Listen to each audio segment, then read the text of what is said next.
What's up? What's up? It's the Arthur Moats Experience with Deke. I'm Arthur Moats, and that's my main man, Deke. What's good, bro?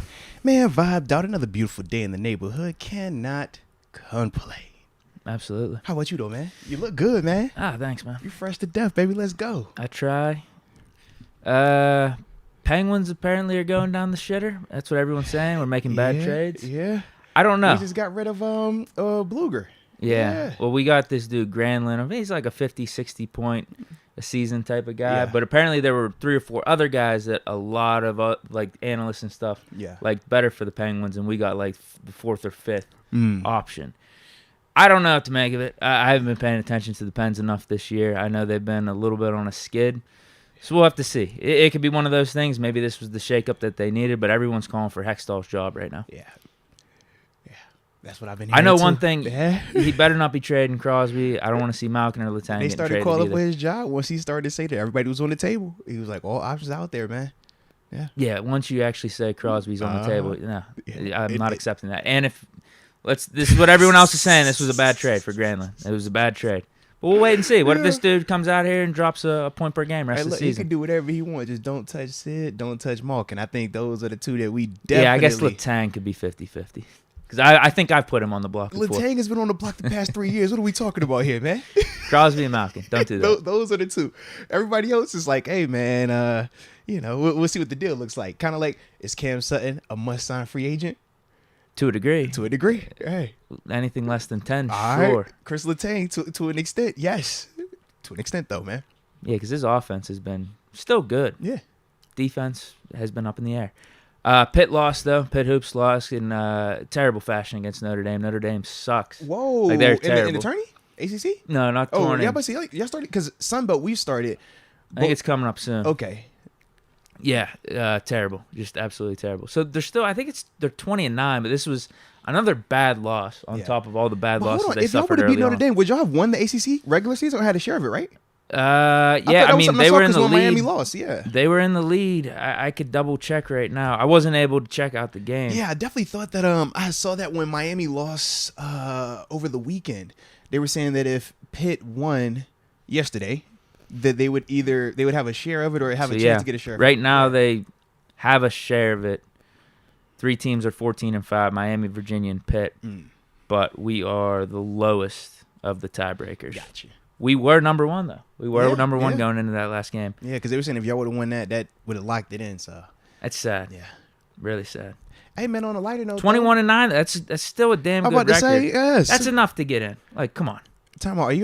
It's no way y'all are still considered on the bubble, right? I'm seeing people on Twitter it's no debating way y'all are considered on the bubble, I'm telling bro. you, like, if maybe we lose this next game, it is no way, have bro. a bad showing in the tournament. No, people are questioning. Like, if we lose the next 2, I think if everything goes wrong here on out, I still, if we lose the next 2, that's 21-11 with some big time wins throughout the season. Like, we still got to make it. Yeah, we were just ranked number 25. That's my thing. I feel like y'all should be good regardless of the tournament. For JMU, we coming in, we got to win that tourney, which we expect though, But for y'all guys, I'm like, yeah, y'all are up there, man. I feel like if you're ranked at any point, especially during this time of the year, you're supposed to be getting that automatic. You're supposed to be in there getting that nod. I feel like these bids belong to people like JMU over here. We've been getting disrespected all season, so like we should have already been ranked higher than 25 at that point. Probably should have been in the teens. So even with this loss, probably would be borderline top 25 if we were ranked properly. But now we lose this one. Obviously, we're not going to be ranked. And then at Miami, Miami's a good team. Yeah, we beat them at home. I was at that game actually. That's when we came back at the end. That was wild. Yeah. And then, you're right. Then ACC tournament. So we'll see how we fare. So when do y'all turn? So ACC tournament starts for y'all next week then? Yeah, it's got to be. I was say because Sunbelt started. Yeah, it's definitely next week. Was it yesterday or 2 days ago? Sunbelt started. Pitt's last game is a Saturday. Next week will be the ACC tournament. All right. Then March Madness. I'm trying to see, man, if we can get something shaking over here. Y'all get y'all part good. I'm trying to see if we gonna hold up our end of the deal. I hope. You feel me? Oh, for that Pitt JMU matchup. You never know, man. You get you one of them like 12-5s or. Dude, I'm telling you, going into this game, like that? Listen. To me, I thought we should be ranked as a top 5 or 6 seed at least. Yeah. No, all the shit I was seeing on Twitter had us as like an 8 or 9, Bro, and that was before last night. No way. I'm telling you, what? 8 or 9? It's shocking to me. Yeah, that's the crazy. disrespect for Pitt was unreal throughout this year. Because I'm looking at, I'm like, yo, that's supposed to be the 5 right there, 5, 6 worst case, like just because of where y'all been at this whole season. I agree. Yeah, you're preaching to the choir here. Dang, that's wild, bro. But that was a bad loss. That is wild. It was a tough loss yesterday. That's wild. They gave a valiant effort in the comeback, but still, it was brutal. That's brutal. Notre Dame sucks. They lost 88-81, but it was at one point I think they were down like 20. So they did at least come back then. Give them a little LA, little Laker vibe with it. They tried, yeah. Jeez, man. Yeah, so I'm hearing not good things about Pittsburgh sports over these last couple of days. Fair enough. Tough times. Fair enough. I was trying to think. What about your women's team? Your women's team moving? Y'all straight, I haven't right? been paying attention. Dang. I think they lost last night too. I saw it on the bottom ticker. I think they lost. Man, see our women's team. Yeah, we feel great. Handled that situation. Got the player of the year too, man, for the conference, man. So wow, it was pretty nice. dope. But no, yeah, that ACC though, man. Y'all supposed to be in there, man. Why they playing with y'all? Don't let them disrespect y'all like that, man. Yeah, at this point, I'm just be happy to make the tournament. I'm about to say that's disrespectful, man. Really is. Just to hear you say we should be happy just to make the tournament, that is not what I expect to hear from you at Pitt at ACC. That's what the JMU says, man. No, like, not I'm with you. Trust me, I'm with you. I'm like, this is the ACC we talking about. The disrespect has been unreal. If this was Duke, if this was even NC State for a little while and had their little respect element going on. So this is just it. It's crazy. Yeah, you're 100% right. Like, look at the teams. Mm-hmm. Pitt has had a better ACC season than Duke this year. Think about it. Total season, I guess. It's borderline. Yeah. Borderline. We're 21-9. They're 22-8. Yeah. We should get in. Yeah. There shouldn't be a debate to it. I agree. But I'm telling you, the disrespect has been real. Yeah, the team that was leading the ACC up until last night. Think about it, and all of a sudden they have a bad loss against Notre Dame. It's not like it should be a make or break for making the tournament. If that was Duke or if that was UNC leading the ACC at this point, it would be a no-brainer. They would have been ranked higher throughout the whole season, though. That's what I'm saying. Yeah. Finally, we cracked the top 25. Oh man. You want to hear my random stat here? Man, random absolutely. Fact? As I was watching the TV, I did see the guy that we were talking about yesterday, Jalen Carter. My man checked in. When's this interview going live? I can't wait to hear this. 16 minutes in, came out, went to the combine. I said, oh, boy. I see yo. Only $4,000.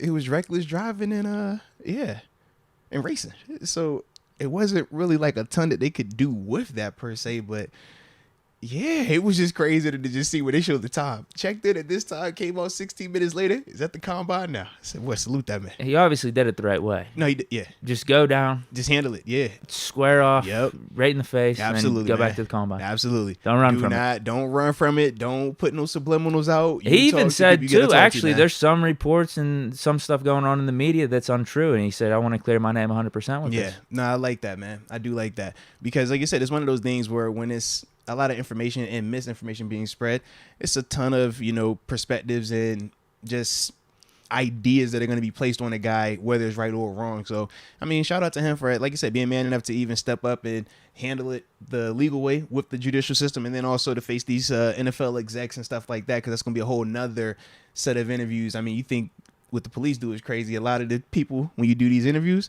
most of the time they got former people that worked in that type of stuff, so they know how to question you in certain things, man, and they get a ton of information. Now, you be sitting here at the combine like, bro, why are you asking me this, and how do you even know about this, bro? Like, who are you? Are you James Bond? You like the secretest spy CIA ever? Agents and like, stuff. serious, bro. Like, it's crazy. Man, that's the first time you find out about catfish when you go to the combine.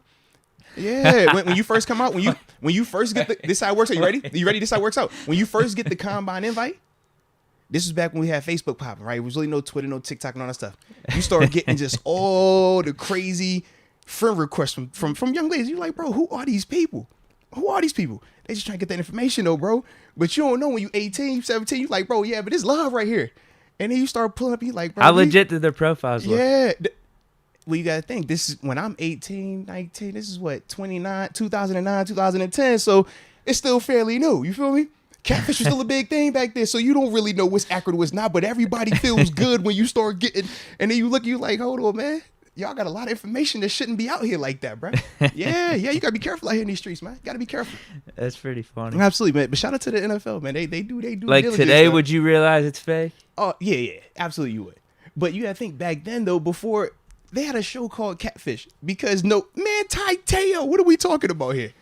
You know what I mean? Yeah. It was never to that extent. I'm just saying. But you start getting all these friend requests, all these DMs. You're like, bro, who are these people? And why all the sudden interest? And you're like, oh, I caught on now. Okay. Yeah. Don't take long for you to figure it out. Once you figure it out, then you be like, all right, I got y'all now. That's great. That's hilarious. NFL slick though, bro. They slick like that. Yeah, I would like to think, if you're saying you could tell that it's fake right now, I'd like to think they're up in their game. Yeah.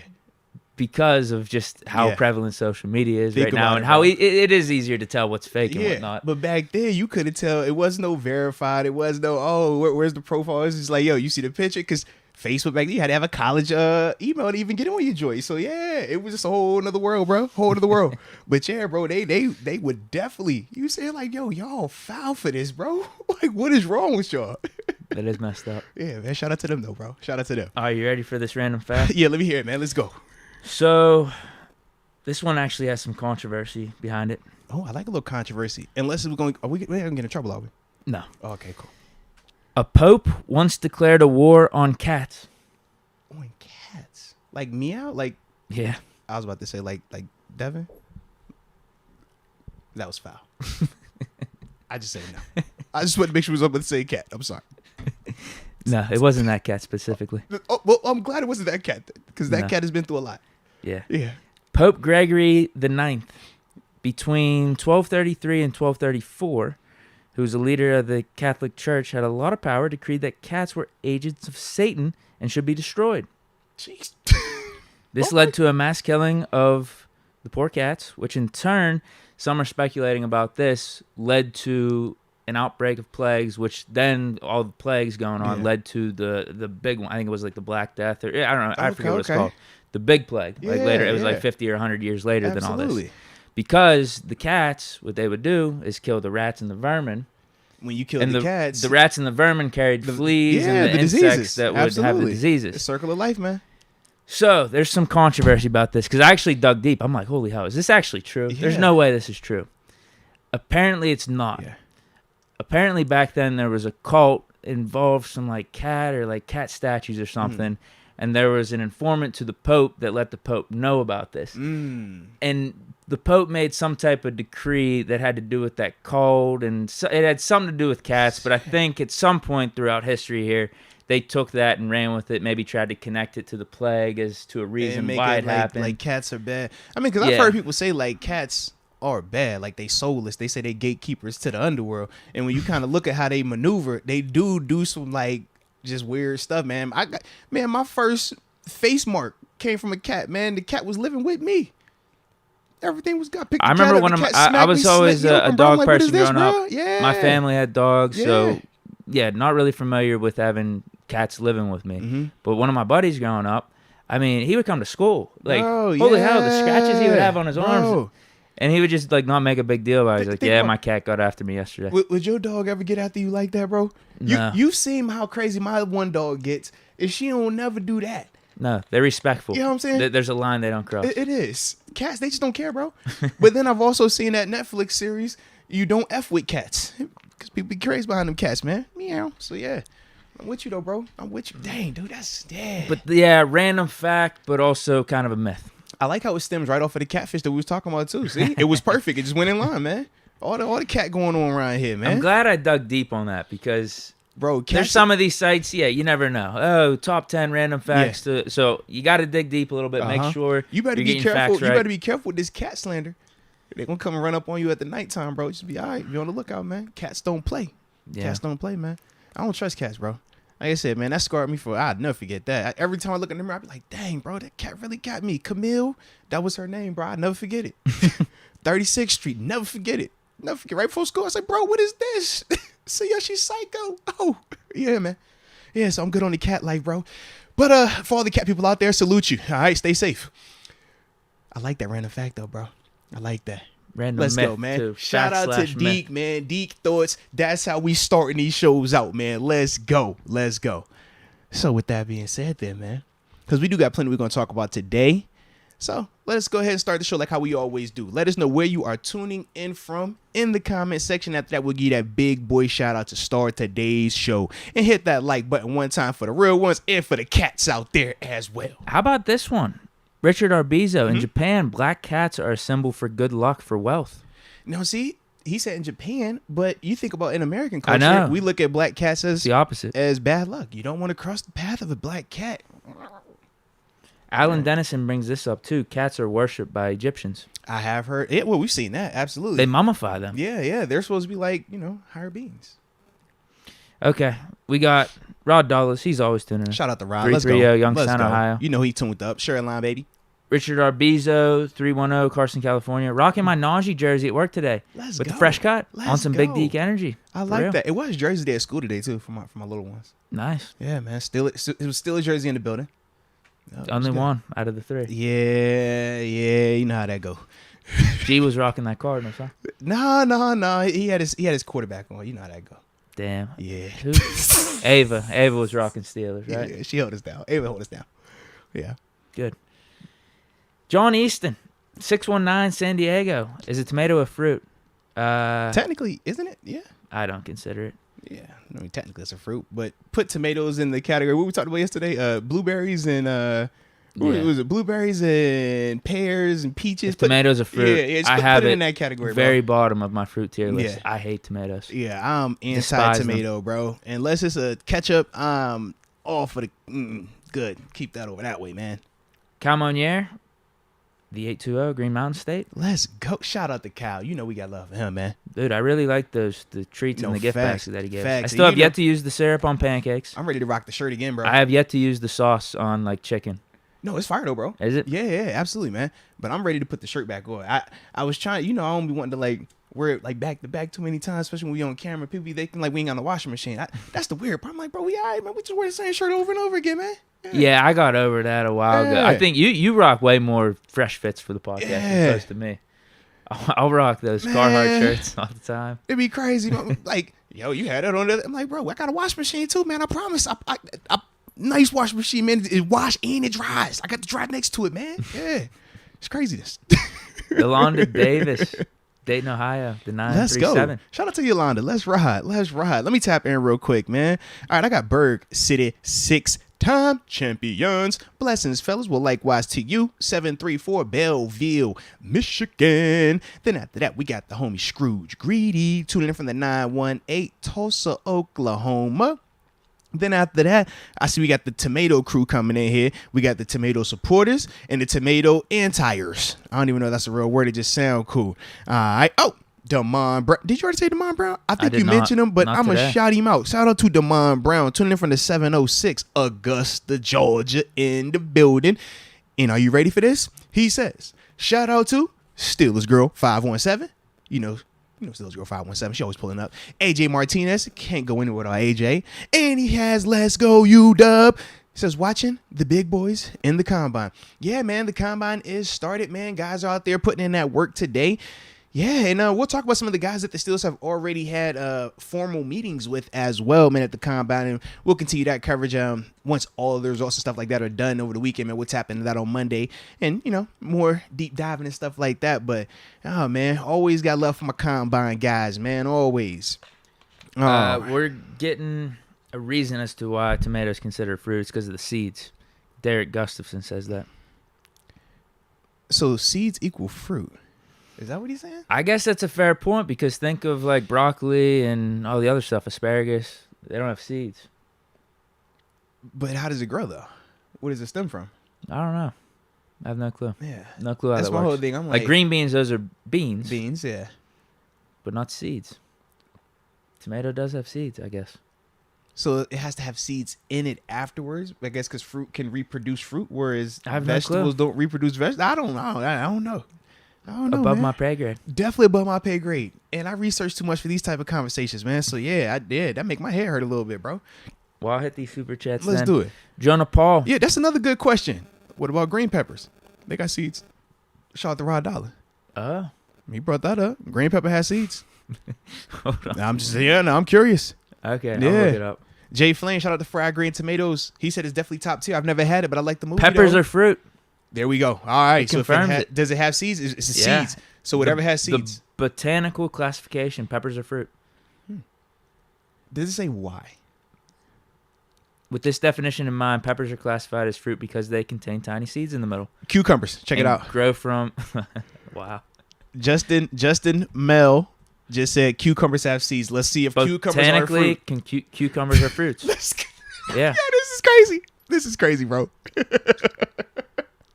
My world is rocked right now. Jalapenos? Probably. Pittsburgh Toddy 86 said jalapenos as well. They got seeds. I just need to know, man. Can I hang According my hat to on any this? botanist, peppers are clearly fruit. So I mean, that All would right. be so part of it as well. I can hang my hat on this then. We have learned some dope facts today. We really did. We've learned some real facts today, man. Some stuff about cats. We don't mess with cats. Stuff about tomatoes. We learned about tomato, and we learned NFL and catfish too. That's what we also learned. So be careful out there. All right. So there we go, man. That's actually pretty cool, man. All links together. I feel so much smarter now. I feel so enlightened. Yeah. This is like the aha moment. Yeah, you ever see those bro. memes where your brain is just like, the red and yellow colors is kind of like stagnant? Uh-huh. I feel like it's like red now. Yeah. It's like lit up. You know, I'm firing on all cylinders over here now, man. That's how you start the show off, Deke. I like that today, man. That's fire. Jonah Paul. They silly, bro. What? They asking about another plant. You know, since it has seeds in it, technically. Weed. Yeah, they want to know. Is that, you know? It's like a plant. It has seeds. That's a good call. And this is not me asking. This is, I'm going to call y'all out. Lance, Gnarl 67. Yeah, Lance Woods. They asked him about that, man. X Concepts. Cannabis is a vegetable. Oh, what we getting our veggies on, people? Let's go. You got to get your veggies on. This is because it's an edible part of a non-woody plant, which fits the broad definition of a vegetable. It is. Also be considered a herb. Hey, man, you know. We know that cannabis is not fruit because it isn't just the ripened ovary of a cannabis flower. All right, there we go. So even though it does technically have seeds in it, it's a vegetable. So it's healthy. Vegetable. Bro, I live a plant-based full vegetable life, bro. I'm all for the vegetable, bro. Hold on Quora. This is like a smart version of Reddit. Yeah. The smart version of Reddit, Lord have mercy. Someone says fruit. No, never mind. Vegetable sounds better. When I tell people I use a lot of vegetables, I eat a lot of vegetables, I consume a lot of vegetables, I like it way better. Because fruit, they can be like, oh, you got to be careful with fruit, man. You know, it's got some sugars in that fruit. You ain't got to worry about the vegetables now. Yeah. Live your life on veggies every day, man. That's how I live it. I'm seeing vegetable. Yep, I'm a veggie guy. Big veggie guy. It's looking like a lot of it's leaning vegetable. Big veggie guy, man. I'm like Veggie Tales. That's what I feel like, man. I'm just the veggiest guy of all veggies. You know, get your veggie on. Yeah. Love it. Jonah Paul says, Deke, besides 7, who's your favorite Steeler all time? Salute to you guys. Love the pod. Salute to you as well, man, and go vegetables. Probably players I've... this is tough. Uh-oh. This is tough. We got a couple new Steelers this last year, huh? Uh-oh. I mean, is Kenny already too? Troy's a safe call, though. Troy. Not the safe call. Is that your call? He ain't asked for the safe call. He said, who is your favorite player outside of Ben Roethlisberger? Specifically, you. Do I have a quarterback-heavy ranking? He asked specifically to you. I would say, if all it took was 365 to turn him, like, Lord. That's tough. Damn. Did it take you 1 year for Kenny to be your guy? Maybe 2. Why would he 2? He'd be 2 on the list. He said, yeah. Well, he said outside of Ben. Oh, That's yeah, what I'm saying. right. So he's your guy now, outside of 7. Right, his like favorite. Yeah. He's my favorite Steeler right now, I'd say. Does he have the 2 ranking all time? That's what I'm saying, bro. You got some dogs. So I mean, You done witnessed some stuff, bro. I would have said Polamalu before this year, like definitely. Although, I mean, there's something about Lambert too. I'd never seen him play. He was my dad's favorite player growing up. Anyone in that You don't care about AB?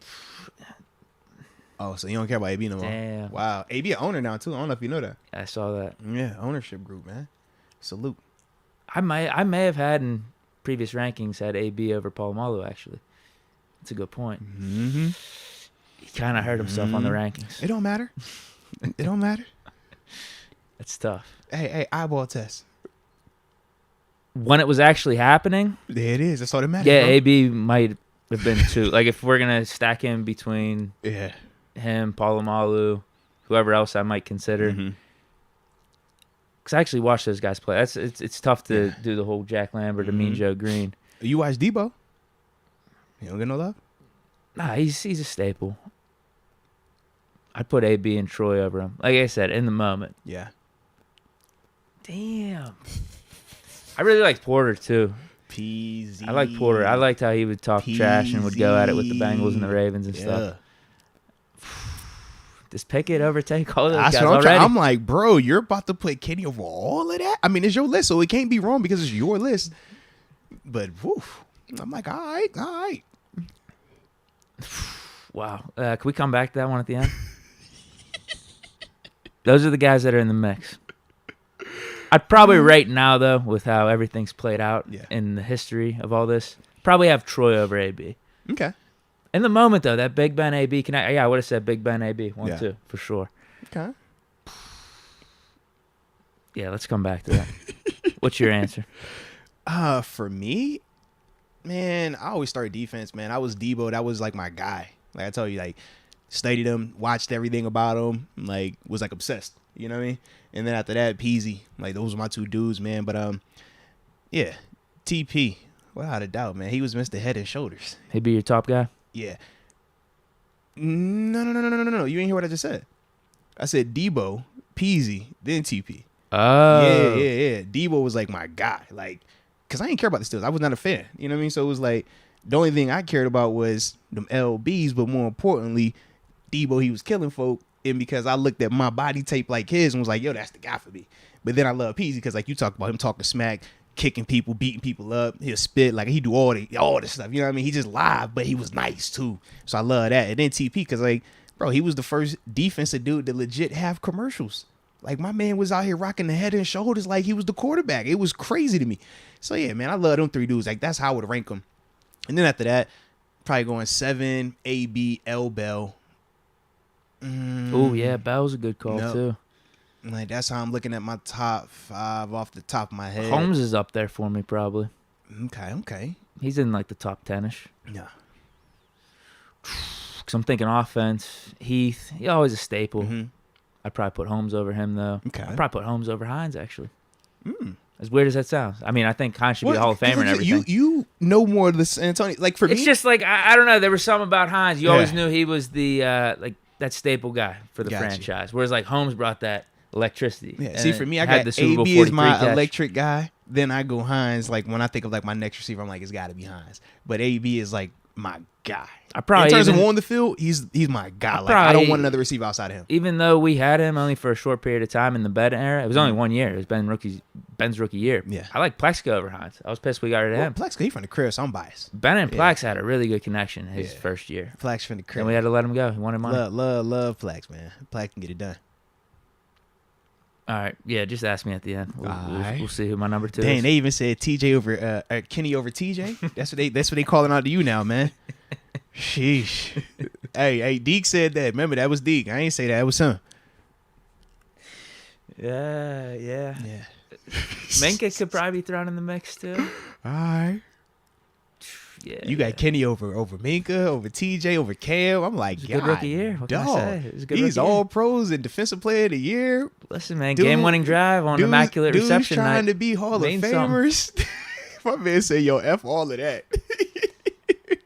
Game-winning drive against the Ravens on the road means something. It's your list, baby. It's your list. That's all that matters. It's your list. Yeah. Yeah, ask me at the end before we sign off. Young Poppy Benito, what up, boys? Can I get a shout-out from my brother, Mark Faded? It's his birthday. We smoking on that Shay's ear pack. Hey, bro, that Shay hit, bro. So shout out. And shout out to you, Mark Faded, man. Happy birthday. Let's go, man. Pisces gang in the building. Love that. Next.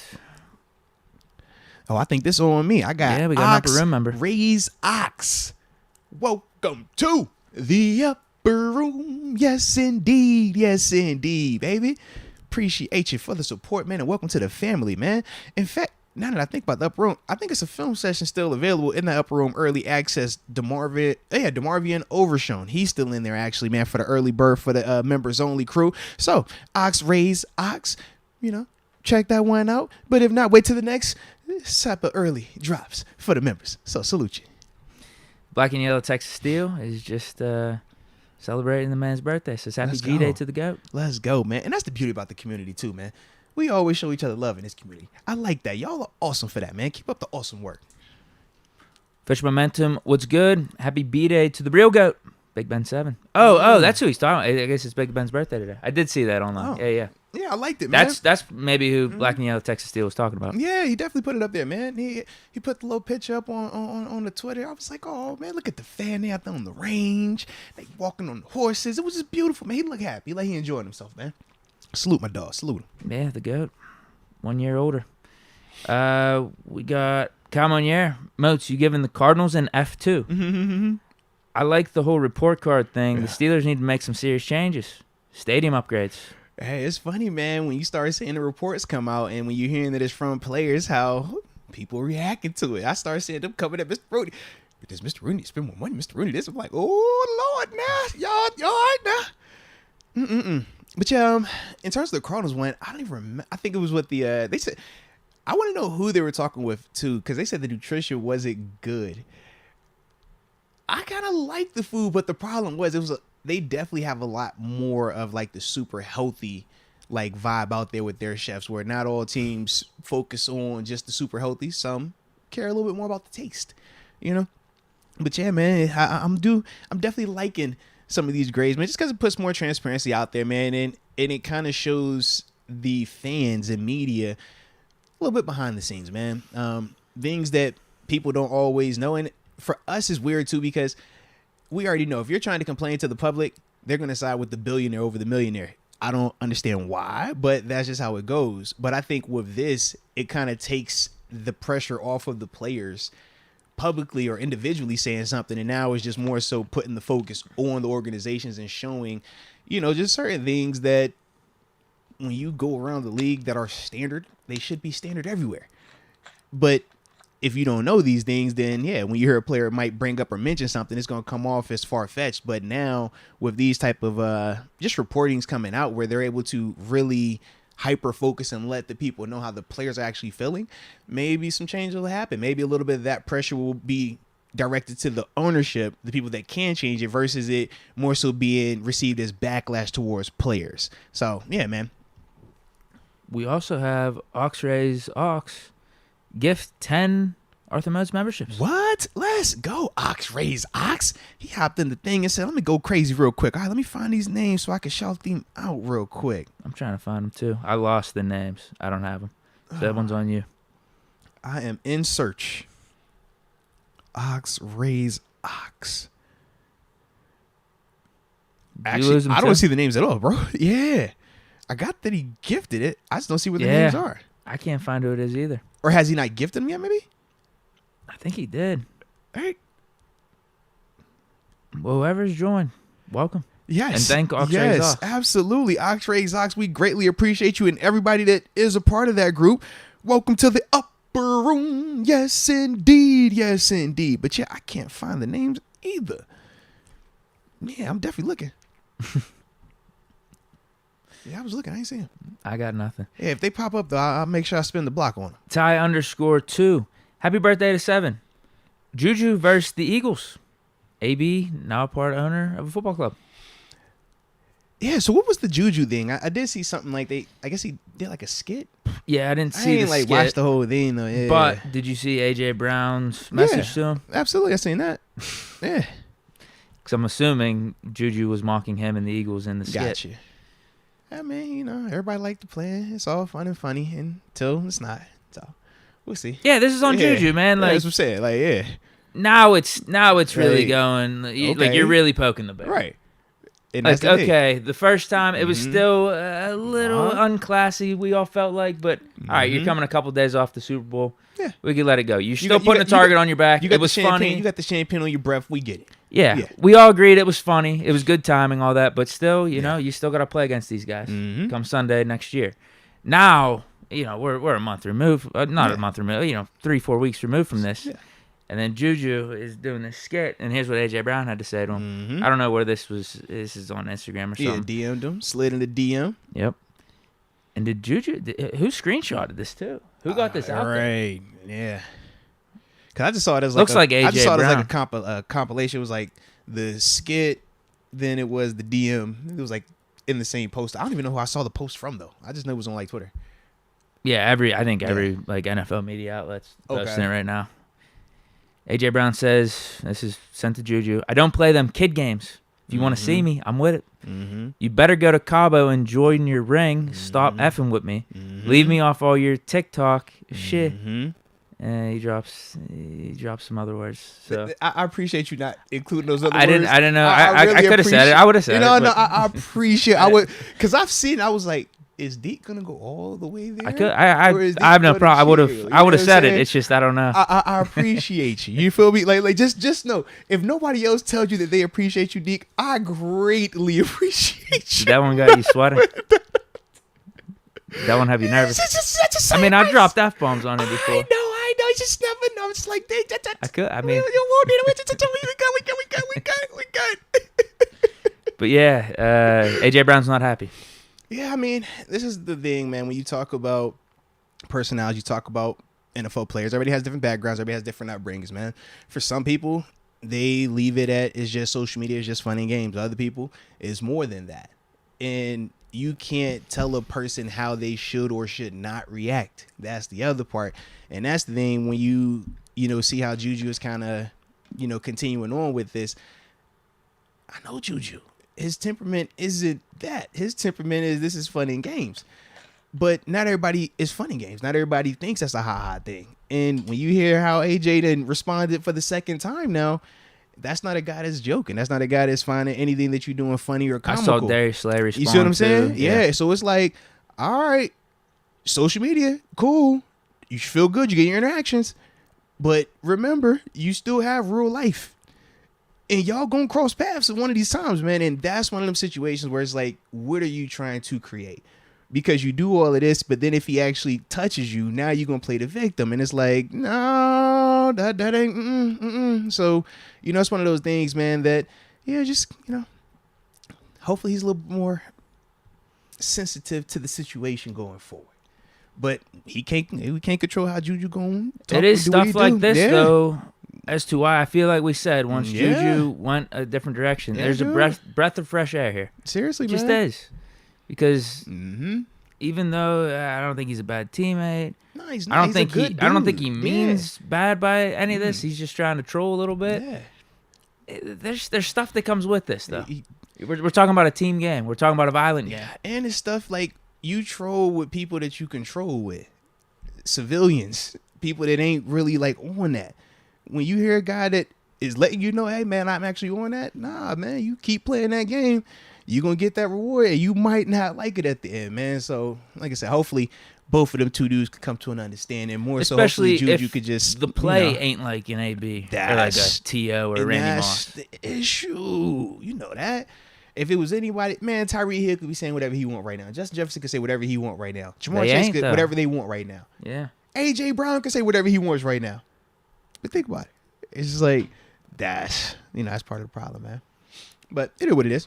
Jacob Ramirez, first time live. What's the membership all about? Man, shout out to you, Jacob, man. So the membership, man, is just for the diehard people, man, that really rock with the channel, man. We give them early access to certain vids and stuff like that. And during the season, we even do special one-off streams for them post-game at times as well, man. So, but it's really, like I said, just, man, one of those things where people just rock with us heavy, and we just show them love, man. So we appreciate anybody that does join, but don't feel obligated either way, though, man. But we are glad that you're on that first live, though, man. Salute you, baby. Absolutely. We got Kyle Monier saying, hypothetical scenario. Addison, Porter Jr., and Jalen Carter are all there at pick 17. Oh, damn it. Oh, this is easy one. You're the GM. Who you taking? All of them would be dope in the black and gold. Jalen Carter. I'm going with that guy. If those are my options, I'm going with him. All right. Can we trade back into the top 20? Yeah, because we're taking Jalen Carter for sure. I'm taking Jalen, bro. We are, but if Addison's still available, he could probably still be available around pick 20. So let's trade back in. Go away with Carter and Addison as your top two picks. I think that'd be a good scenario. Can never go wrong with that. The more I'm thinking about it too, I know I want Jordan Addison. It's probably not the smart play. It's probably not. I think I even have said this when bringing up Jordan Addison. But just one of those things. Well, we're going to check out some fan mocks later today. And one of those mocks actually does take a receiver early on. So we'll talk about that. Disrespectful. We'll talk about it. But yeah, man. Chilla 21.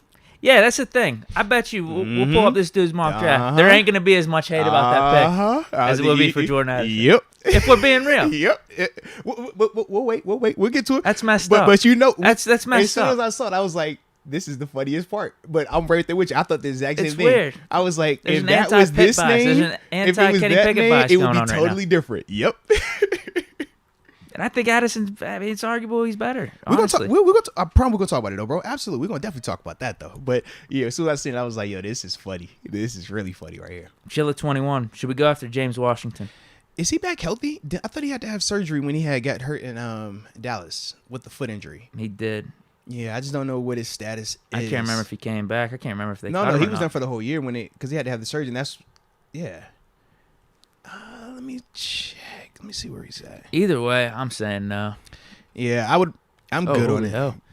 Kalijah Cansey ran a 4.67 40. That's fine. I like it. I like it. Really good for defense. Yeah, that's what I'm saying. That's fine. Hell. Heck yeah. Heck yeah. Let's go. Yeah, I'm saying no to James Washington. Similar reasons why I wouldn't want Juju back or Claypool back. It's just that time has gone and passed. And yeah, I'm trying to see if there's any info on his injury. Plus, with how James Washington ended it here, not saying it was his fault or anything. It's just there was definitely a little bit of a... It was a friction. Yeah, there you go. That was the word I was looking for. A friction there because he wanted to be traded before his last season even started. He stuck on, but then really never got a role with how deep our receiver group got with Claypool and Deontay. I know Juju ended up getting hurt, but we still weren't targeting James Washington. So I did look up. They said that James Washington. Ray McLeod became the third receiver. Yeah, Ray was putting in work in San Fran too. Don't get it twisted there. But with James Washington, when he did break the foot, it was 6 to 10 weeks, so he should be healthy.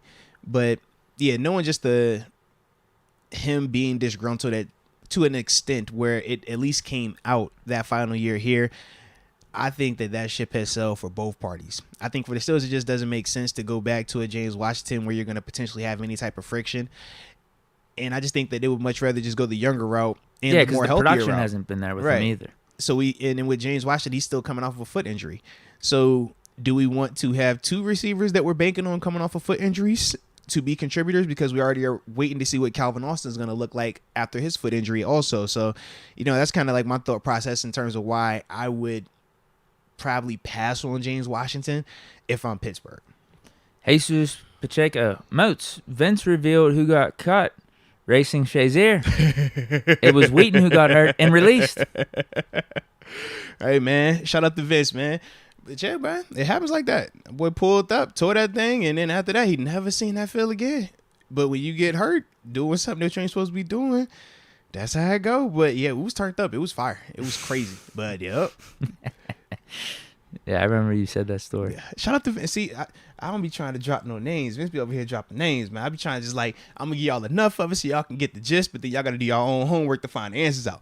Shout out to my homie, though. Brent Fox. Salute Moats and Deke in the chat. Salute you, I know this is random, but I'm excited about Creed 3. Moats, would you be open to do a review? Man, I'm always down, bro. But no, it's supposed to be dope, though, bro. Like, they said it's supposed to be the best one of the series, man. The production's there. Shoot, I'm even, I like the fact that, because I followed the chick on IG called Mitt Girl. She's like one of the boxer chicks. But she's actually in the movie too, man, doing some stuff with Michael B. Jordan. So it was pretty cool. I'm like, yo, I'm trying to see what the thing gonna look like. I'm excited, bro. So yeah, man, salute the movie, man. But nah, man, I'm down to do a review, man. Can't complain. I'm a movie guy. That's what I do. Those are two movies I have seen. Creed 1 and Creed 2. I eat vegetables and watch movies and watch football. That's what I do. Hang out with the kids, Talk real nice. So to there's wifey. legitimate hype for Creed 3? Nah, facts. Yeah. You know how it is with. Yeah. All right, we start getting to the sequel. This is supposed to be like the best one, really, because the storyline with it and stuff like that. Yeah, it's supposed to be dope, bro. Okay. Yeah. Mike Lang, how would you guys feel if Brian Branch was the Steelers' round 1 pick? I don't think Gonzalez falls to 17. I mean, we talk Brian Branch. He's a dope player. We talk. I mean, he kind of reminds me of Minka, so to speak. When you talk about how he plays in that back end and stuff like that. Would I want him at 17? Who else is on the board at that time? That's because you know what I mean. Like I need to know. Not only that, did we bring back Edmonds or not? Right, because that's my thing. Like I would much rather go Edmonds, Casey if they're cheaper options because not cheaper options in the sense of like because he's on a rookie deal, Brian Branch. But I'm saying if we're getting them less than 3 or less than 4 M's, I would much rather go that route because they're already proven. We already know what they are and they're already familiar with the system, and I don't have to invest a first-round draft pick that carries a 4 as your plus second a best 5th. safety. Yeah, like I don't want to do that when I could go and get my best corner or something else where it's going to be like the best at that position or a higher-end player like that. So that's like my only thing that makes me a little hesitant about the Brian Branch at 17 pick. But you could talk me if he was at 32 though. But I don't think he's going to be there at 32. That's the other problem, you know? Yeah. 828 style. What about Rod Woodson? Don't shout sleep out on to the OG. Oh, you said the same thing. That's funny. Nah, shout out to Rod though, man. Rod, that dude, and he's coaching in the XFL too, if I remember correctly. Yeah. Nah, man. Salute Rod though, man. Rod was definitely that dude, man. He was with the Greg Lloyd era and the Kevin Greens and stuff like that, man. It was a time for that. Definitely. Captain Spartan. Was Cordell the quarterback during that time, or did he miss? Did they miss each other? Oh, yeah, good point. I think they missed. It might have been 1 year. No, I think they missed because that was Neil O'Donnell. I think Woodson left the Steelers after like 96, and then Stewart became the starter, I think, after that. Yeah. 96, 97, 98. And then into the early 2000s, replaced Stewart with Maddox. Yeah. And then Maddox with Ben, and we've had Ben for the last 18 years. Now we got KP8. Yeah. Oh, shout. Mitch had a little run, but Captain Spartan 04. Any chance we can get a random Timmons story? You got any good Timmons stories? My dog, Law Dog. I'll just go to the one that most people will remember, and it was always funny to me. Miami Dolphins game. You know, we sitting out there, getting our butts kicked, head kicked in. Jay and Jack running up and down the field on us, and it's a play where we sitting out there, you know, red zone backed up, and we trying to get the call. We not getting the call. Play ends up happening. We go back and watch that tape to see why we didn't get the call on said play, though, Deke, because we ain't know. We try to figure what's going on. And as we looking on the tape, we start to see my man doing this. Like, what you doing, Lord Dog? Because you twerking? What you? I know we was in Miami. It's 305 in my city. I get it. But then after he arched that thing a couple times, we started to see that projectile, that vomit come out. And it was absolutely horrendous, disgusting. Yes, that's the one thing that always sticks out to me. But then it started to be funny because we started thinking back and we was like, yo, why you throw up so much, Law Dog? And everybody thought that was the first time. But earlier in that season, Thursday Night Football, Baltimore Ravens, he yakking again in the middle of the game. We just like, it wasn't against Miami. It wasn't at Miami. Yeah. Because at first it was, it's this Miami thing. It's like, no, that was just his thing, bro. And he would try to tell us that it was because he switched his workout shake. I said, Law Dog, I love you, bro. I done took a lot of workout shakes, bro. None of them made me projectile vomit in the middle of a game like that, bro. And it wasn't even the first quarter. It'd be like the middle of the game, second, third quarter. You're like, bro, what is wrong with you, Law? Like, why are you? But then you go out there and knock somebody else. So you just kind of like, all right, maybe that's your secret power. Popeye got his spinach. Law Dog got his puke. He and he gonna go. But yeah, so that's what I always think of. Shout out to my dog, Law Dog, though, man. Ty_2. If Baltimore offers Lamar for 2 firsts and Kenny, would you take it? Also, Najee and Bell shouldn't be mentioned in the same breath. So 2 firsts and a Kenny for Lamar? I'm keeping Kenny. I'm taking Lamar. Yeah. I like it. I don't think that deal happens, though, but yeah. I got multiple reasons. I mean, one, I do think Kenny is going to ascend and be really good here. Mm-hmm. Plus, he's going to be on the rookie deal. But then combine giving up the first rounders, and then you're going to be paying Lamar the 50 or whatever. So yeah. I think 2 first rounders, man, for a franchise caliber quarterback that already has an MVP, it's a no-brainer. I don't have to guess if this guy can develop. I don't have to guess if he can sustain it. I don't have to guess once he does have success, what does that look like afterwards? Because we had to see Lamar ascend to being the league MVP, and we've had to see everything that's come after that pressure with him being the league MVP. We've had to see him cook up with a roster that at times was very porous in Baltimore. Yeah, for all I'm giving away is 2 first rounders and my rookie, my quarterback that just finished up his first year. Yeah, I'm doing it, bro. That's just me, though. Ty_2. Moats, do you think a random fan off the streets can come into an NFL game and catch a ball, throw a completion, and make a field goal? I think the field goal would be the toughest part. A random fan? Honestly, nah. The reason why I say no is this: catching a ball, you're not going to get your release. You're not going to get off the line of scrimmage. Like, I'm thinking a backfield dump off for both scenarios. If that's the only goal, like shuffle pass to Najee or something. Okay, so you're counting like just the technical version of like a shuffle pass and saying, "Hey, you caught a pass." Yeah, I'm thinking it's almost like a challenge. Could you pull this off? Gotcha. Yeah, if we going like that route, then sure, anything is possible. But it's right? like if you actually have to line up at receiver, or you actually have to throw a pass like 10 yards. That's what we're talking. Yeah. I don't know if those are possible either. If you're not catching a swing pass, honestly. I give you if it's the flea flicker, the shuffle. I honestly think people are gonna drop that for real, because like, you don't think the speed. That's the problem. Like nobody. You might fumble. You might not walk away to even get a chance to kick the field goal after that. That's what I'm saying. Like people don't realize how fast is happening out there. So the shuffle pass is probably best case scenario, but outside of that, yeah, I don't really see it. Because if you're going on a swing route as a running back, you're going to be worried about this Rydell coming to hit you right in your chin because of how fast these dudes coming downhill. If you out there on the line of scrimmage as a tight end, you're not getting off the line of scrimmage as a regular person.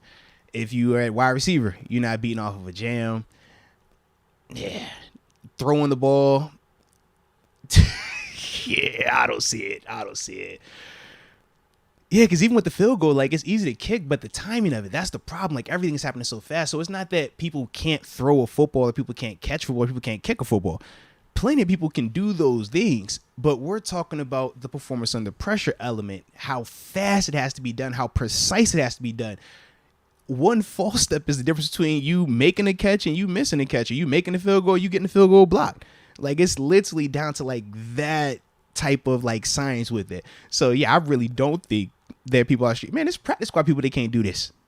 In terms of, like, in the game, it's practice squad people that have never put on that game day uniform that will never get a chance to get out there. And they was all conference in the ACC, the SEC, and the Big Ten. Shoot, some dudes player of the years. But that's just, the level of it, man. At least that's how I look at it. Big Tiny's Outdoors has joined the upper room. Man, shout out to Big Tiny's Outdoors and welcome to the upper room. Yes, indeed. Yes, indeed. Let's Go UW has gifted a Arthur Moats membership to Adonis Meets Christ. Shout out to Let's Go UW and shout out to Adonis Meets Christ and welcome to the upper room. Yes, indeed. Yes, indeed. AJ Martinez says we need a thumper cornerback like Rod to KO the QBs. Okay. I want a cornerback that can cover first. Rod could cover though. I'd agree. Yeah, Rod. That's what made him so great. Rod had that. Oh yeah. But think someone like a J.C. Horn can cover. Can I get Mel Blount? Also physical. Yeah, Mel Blount's a good call too. Yeah. We got, I think AJ Martinez. Is he? No, he's not. No, he is. No, he's after 828 Style. 828 Style says Cordell played with Rod in the Super Bowl against the Cowboys. Oh, okay. I'm actually 100% sure Cordell was the receiver though. Oh yeah. He wasn't the quarterback. O'Donnell was the quarterback. Oh, is that what you were asking? Yeah, with like just in general, did they play? Okay, yeah, definitely. Yeah. That's when he was like considered slash. So was that wasn't his rookie year? No. It was early on. Yo, that might have been low key. Yeah, like 95, 96 time frame. Yeah. 828 Sal. No, I just read that. God damn, I'm all over the place. AJ Martinez. Moats and Deke, top podcast in the land of podcasts. No, man, salute you, man. Najee's number one. He'd run over Bell's arse head-to-head. All right. Yeah, I guess if they were Najee could run him over, L. Bell would juke him out his shoes. I was going to say, if there was a backs versus backers competition there, that's probably how it would play out. You put each one at linebacker. I will say this, though. I think Bell would maybe give a stiff arm. Yes, if Bell had a decent stiff arm. I think if they go 10 reps, I think L. Bell would tackle Najee a couple of times low key. Go low. Because he's just trying to run you over. Go low, and even if he runs you over, just make sure you hold on to something. He's gonna fall over you. I think that Najee trying to tackle L. Bell though, that's the part for me where I'm like, this could get crazy. Because I just seen L. Bell do some league, like some all pro linebackers, filthy in open field tackling, bro. Like, filthy. Yeah. L. Bell was in, bro. He was good. Yeah. He really was good. Like we said, going back to the Najee versus Bell, career or peak or ceiling. If Najee could keep it up for like 10 years or something, if he could be a long-term solution, almost like the bus was for us. Let the longevity outweigh the high peak. That's kind of like our arguments when we talk some of these all-timers. Like, you'll say, hey, man, if this peak was crazy, I'll take a shorter career with a high peak. I think it depends on a player-by-player basis, too. Yeah. It's always going to depend because you're going to have arguments going different ways. But I think that would be the case for a Najee. Yeah. Because essentially that argument would be A.B. and Hines. A.B. shorter tenure here. Hines had the longer longevity, but A.B.'s peak was insane. But when you hear people say, hey, who was the all-time great Steeler? Who was the favorite receiver? Who are you looking at? It's like... I'd say A.B. was the best receiver we ever had. All right. Yeah. The problem with Bell, though, this is the one problem with his peak was shorter than A.B.'s, and also it was, like, scattered a little bit with injuries and stuff. Oh, man, I don't agree with the scatter part, bro. The injuries were there, but he still was viewed I'm talking he literally just wasn't available. That was his problem. Not his play went down or anything. It's just that he wasn't out there. Yeah.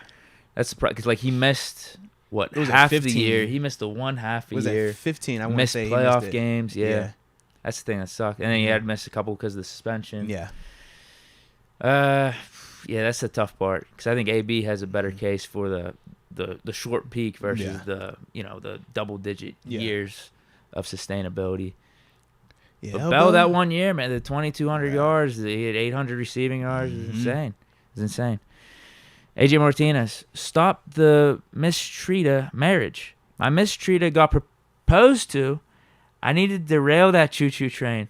The man that wants her isn't better than I said, AJ. We got some personal things going on here. That's his ex, huh? I'm assuming it's his ex now. She got proposed to, I guess. Did she accept? I don't even want. I'm scared. I'm scared to see where this goes actually, but I'm like curious at the same time. Like, do I ask questions or do I just leave this one alone? This is real personal right here, man. AJ, you might just have to move on, bro. Hey, man, if you can't be with the one you love, then you gotta love the one that you with, baby. All right, or something like that. Okay, I don't know what to tell you, bro. I'm nervous. Yeah, we're gonna skip over young Paulie Benito because AJ has a follow up. He followed back up. He says AJ Martinez is here. Miss Trita professing my love. Let's go Steelerland. Got to win 7 for 7 this year. Sabotage 7. Deke the Diggler, crushing the FM. Let's go. What's the FM? I'm scared, bro. I'm thinking radio, AM, FM. He's talking about us on the podcast. I'm scared to ask questions right now, man. I was not prepared for that comment, man. Everything else to be prepared for, I was ready for that. He was like, yo, that's my girl.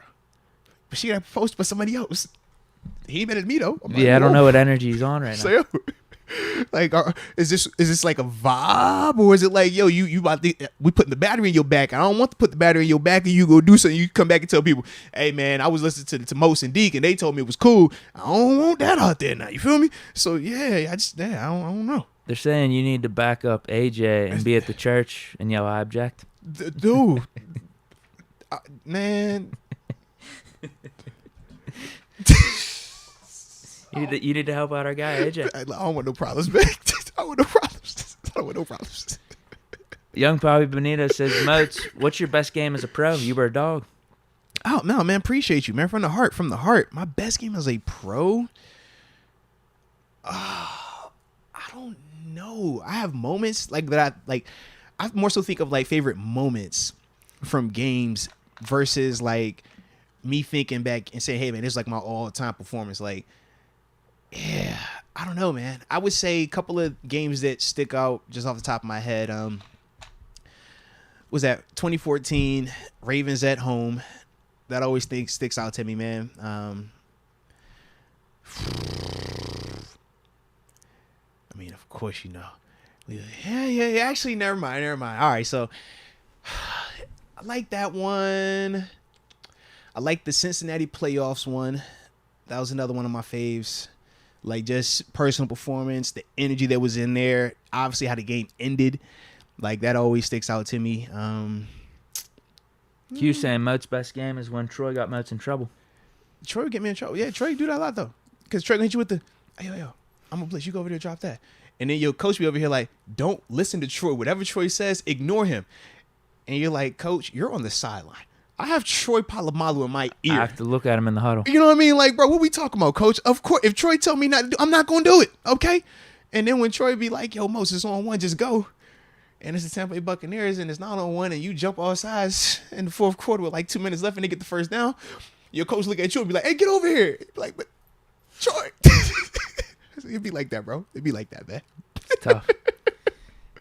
But no, man, it was plenty of like I said, fun moments, man. Like I said, 2014 though, Ravens at home. Was that 2015 Bengals playoff game? That was a blast. And then any of my Bills stuff, man. When I take it back to like my rookie year stuff, man. The Browns game, going up against Joe Thomas, first time ever, had a blast to win that game, man. Had some plays in that joint. And then of course Minnesota, had a little fun with that one too, man. So I think about those, but yeah, there's more some moments. But I appreciate you though. AJ Martinez. Oh, wait a minute. And Ethan, he asked, did my dog Will Gay, Deucey, practice his dance moves in practice? Absolutely. We all did. Absolutely. Because he taught us that you can't wait until it's Sunday to go out there and do your dance because it's going to look kind of crazy.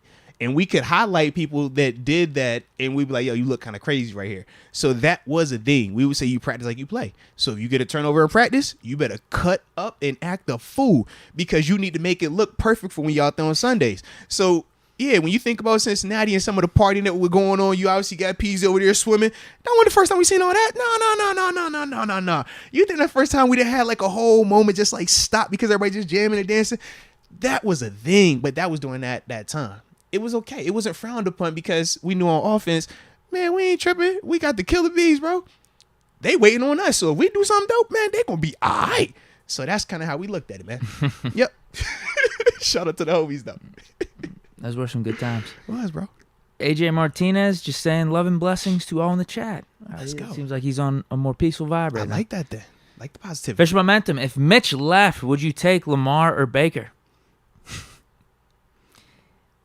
What?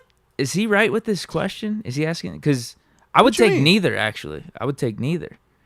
Because I don't want Lamar. It's conflict of interest. And then I just don't want Baker either. Because Baker might be in that backup territory. I wouldn't want Baker. So I would take neither. Yeah, well, is he trying to ask if Kenny left? That's what I'm thinking. Because I'm like, if I'm a Lamar But then that's guy, a no-brainer. If Kenny left, you're taking Lamar over Baker. I'm a Lamar guy. That's not even a question. I'm a Lamar guy. So if he's available, I would take him. But I'm a Lamar guy. So you ain't got to make it hard. It's like, yo, if Lamar is in the conversation, like, I want Lamar because I'm a Lamar guy. That's how I look at it. Yeah, I don't know what he's asking. Yeah. However it's phrased right now, if Mitch left, I would take neither. Like I said, I don't want to. Because if Kenny's still here, then, you don't want either of those guys here if Kenny's going to be the guy. Absolutely. Yeah. Cody G. But if it was Kenny that was leaving? That's not even a question. That's not even. Come on, baby. Lamar versus Baker. Come on, what we talking about? That's not even a question. But hold on. It was L.A. Rams Baker though. No, we seen that. He said Max Crosby. He had two good moments. He didn't finish the season off as strong as he started. You heard how mad Max talked about it. He said, bro, we let Baker Mayfield lead a comeback drive on us. That's when we knew it was over. That's when we knew we had real life issues. I said, God dang, Max, that's how you feel, bro. Yeah, he did not do as good as that game-winning drive, and then also he had that good Broncos game. He definitely did. Was that Christmas? I think it was Christmas Eve or Christmas Day. Yeah. I don't think his last game or two was as good. But he had a crazy 2-week run though. For it to be he fresh off the plane. Yeah. Cody G giving us some support. Thank you. Shout out to you, Cody G. AJ Martinez giving us some clarification. He says, Mistreat and I have been longtime friends. Maybe he's just looking out for it. Okay. Or maybe it's like he's the friend that was always friend zone, and now he's like, you know what, he's not better than me. If you going to get married, why not be me? Maybe that's what he was saying? I think they were married. I think they're still friends, though. I think they share kids together, potentially. All good, then. All good. That's at least what I've gathered from AJ Martinez's comments through over the years. Absolutely. No, I guess we can say years now at this point. We've been doing this for years? Yeah. I think AJ Martinez has been commenting for at least a year. Wow. It's crazy. It's really been that long for us? I thought we only started this thing a couple weeks ago, man. Cody G is joining the upper room. Hey, man, shout out to Cody G, and welcome to the upper room. Yes, indeed. Yes, indeed. Okay. We also have Red Racer 71. Y'all need to see what the Pittsburgh DT just ran. Yeah, Elijah Cansey. Oh, yeah. 4.6. Yeah. Absolutely, man. That's flying, bro. Should help him. Mm-hmm. Mike Bittner has joined the upper room. Shout out to Mike Bittner, and welcome to the upper room. Yes, indeed. Yes, indeed. Okay, never mind. The story takes a different turn here. AJ Martinez, a non-shotgun wedding. I will fight this guy at the church. She got tired of waiting on me, but it's time to start a melee.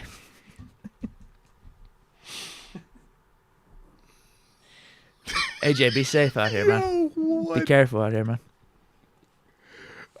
Eat your vegetables. Just use your vegetables before you do anything, all right? Violence ain't the answer. You feel me? But vegetables are the answer, okay? So be plant-based. Take care of yourself. Handle the veggies first. And then let's revisit that part. You feel me? It just, it can help you out a little bit. It helps me with my thought process. That's why I tell people, eat your veggies. Eat it. Yeah. Is it green? Eat it. Let's go, UW. Regional sports broadcasting is finally going away. Hopefully it ends regional locks and blackouts.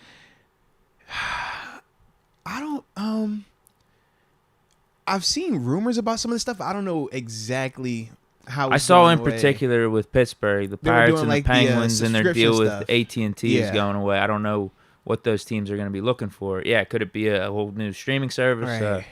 You pay $20 a month to watch the Pirates and the Penguins. I don't know. Yeah, I mean, right now, just as a society, we're kind of in that phase of we're transitioning away from like your traditional linear cables and cords and stuff like that, and getting to more of a streaming digital platform, stuff like that. But yeah, it's just that fine balance, man, because it's still a lot of money tied up with these TVs, the traditional sense, man. And, that's ultimately why they do some of those restrictions and blackouts and stuff like that, too, at them stadiums. So, yeah, man, we shall see, though. We shall see. Sean McCartney, for the combine, for each or certain positions, what stats do you look at? The 40 or the 3 count? He said for the combine, for each or certain positions, for wide receivers and cornerbacks, I love the 40 because I want to know what your big speed is. For linebackers, linebackers, running backs. No, I'll say like this. Linebackers, I care about your bench. I want to see how strong you are. And then also which your cones are, your vertical and your broad, because that's going to tell me your explosiveness and how quickly you can get in and out of your breaks. Are you a guy that plays high, or are you a guy that can, lower that pad level and go? But I think of like that type of stuff. But it has a purpose. Don't get me wrong right there. It has a purpose, but it's still a smaller portion of like the overall evaluation for me. I lean heavily on the tape. I lean heavily on, watching them actually in games versus these settings right here where you don't have a defense. It's more so just testing your athletic ability. But it is good to know with some of the guys that are going to be on the perimeter and having to run 30, 40 yards, how fast are you really? Because there's a difference between a guy being quick, but he being a 4.6 versus a guy being a 4.4 guy, and it's like, or a 4.3 guy. It's like, man, that's going to run by that at this level. So those are certain things that could just be a little bit more challenging. But other than that, though, man, I mean, all the information, you can use it in some way, shape, or form, but that's just kind of like how I look at it personally. Okay. Yeah. We got AJ Martinez saying, Master, you always go on Troy snap count. LOL. Tell you, bro. Troy say, go, you go, bro. Troy say, it's on 1. You just going. We going right now. Don't even care. Just go. Like, all right, T. All right, bump it. Let's go. Young Poppy Benito, which combine drills translate to the real game? 3 cone. Catching the ball and throwing the ball good. Well, those aren't drills, though. That's just like the workout part. Yeah. I guess so. Because I'm like, all the drill work, yeah. But I'm thinking of like the actual, like the 40 when you're covering a kickoff, or you're running on a punt, or if you're a receiver or a corner. Because if you anywhere else on that field, you running 40 yards, defense, you done gave up a massive play, and that's not what you want. So, yeah, we don't really do a lot of them 40-yard sprints like that, man. Because even the vertical, you're never doing a standing vert either. It's always, like, on the move. And that's the other part. Like, because when I think of the bench press, it's cool to measure your strength, but it's not realistic in terms of football because you're never laying flat and pushing up unless you got pancaked. So you don't want to be like that anyways. That's why they say, hey, plays better on the field than how they test. Or this is better play speed than combine speed. Absolutely. Some guys play faster than they test. Some guys, if they play faster than they test, some people test faster than they play. There we go. I said both ways. Yeah. Because that's literally how it is. Like, you'll see some guys, they'll come out here and fly the combine, and you cut on the tape. I'm like, bro, he ain't that fast. He don't run like that. So. Richard Arbizo. Chat's been awesome today. Already an hour in. Blast off. It's already, bro, that's crazy. I definitely realized it's already an hour in. Salute the chat, man. Y'all bro, it's already an hour in this joint. That's how it goes sometimes, man. You just got to flow with it. Joshua Williams just giving support. Salute you, Josh. We appreciate you, Joshua. AJ Martinez has more. Says, Deke, the ex is Michelle. She's a hater. That's the one I remember, Michelle. I would say I never heard the other one. Yeah, Michelle's the one I remember. Miss Shrita's been a longtime friend of AJ. AJ's been trying to get with her, right? Hopefully it wasn't any crossover while Michelle was in the picture, maybe. Hold on. I got to go back to his... Hey, yo, AJ funny, bro. The man that he said earlier, the man that wants her isn't better than I said. Yeah, didn't he say he's... Yeah, I mean, he said he's going to shut down the wedding. That's what I'm saying, bro. She got tired of waiting on me. Oh, wait. So it's on... Yeah. Is it on AJ? That's what I'm saying, yeah. So I'm like, was he with Michelle and she was waiting on him and he was like, I'm going to leave Michelle, but he never did. And then when he did, it was too late. Like, I don't know. Or AJ was dragging his you feel feet. Me? I don't know, yeah. Like people get cold feet. People get nervous. Like, I get it. And then sometimes like, yo, you wait and it's too late. And you're like, oh, no. And now I want it because I can't have her no more. So it's like, I get that vibe too. Like, you ain't want her until she copped the ring. Now she got the ring. And you over here like, hey, big head. She like, new number, who this? That's tough. It is. So she initially wanted him. Yeah. She wanted the Martinez of AJ. Damn.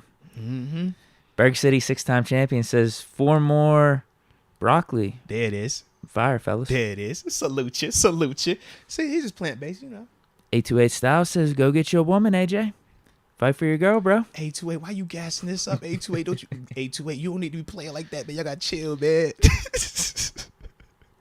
Let's go, UW. A lot of them are going bankrupt. One of the ones out west is $8 billion in debt. Who are we talking about? Let me go back and look. We can't be talking about the NFL or NFL teams. No, he's talking about the TV companies. For the regional broadcast stuff like that. That's what he's talking about.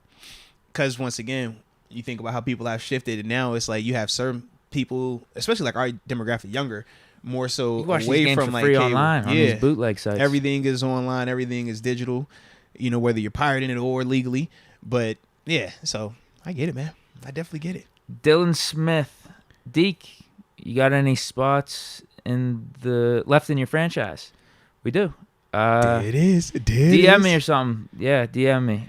Hey, they said I think I'm still. Was it him that said this before? I feel like it was low key. Because I don't know if I got a message. That's what I'm saying. Yeah, I feel like it was low key. And if you did before, like send another one and clarify. Like, this is Dylan Smith from the podcast or something. Yeah.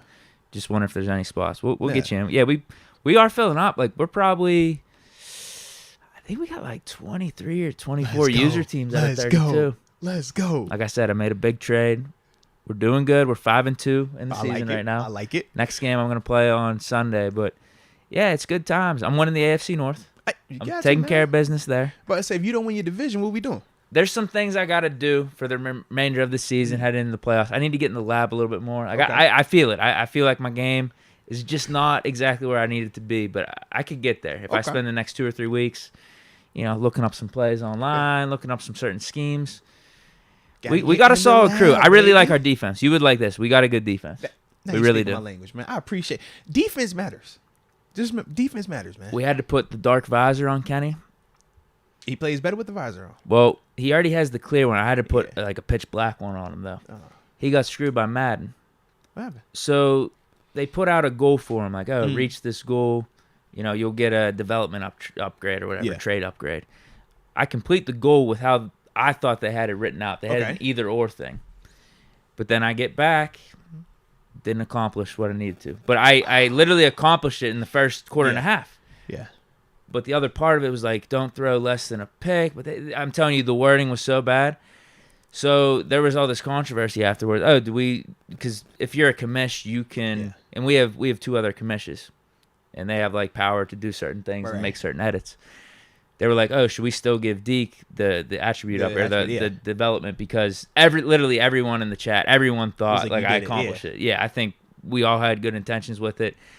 And I was like, I'm not going to do it. So one of the commissions did it. Sorry, too late. I already did. Like, they screwed you, blah, blah, blah, this and that. And I was like, you know what? That doesn't feel right.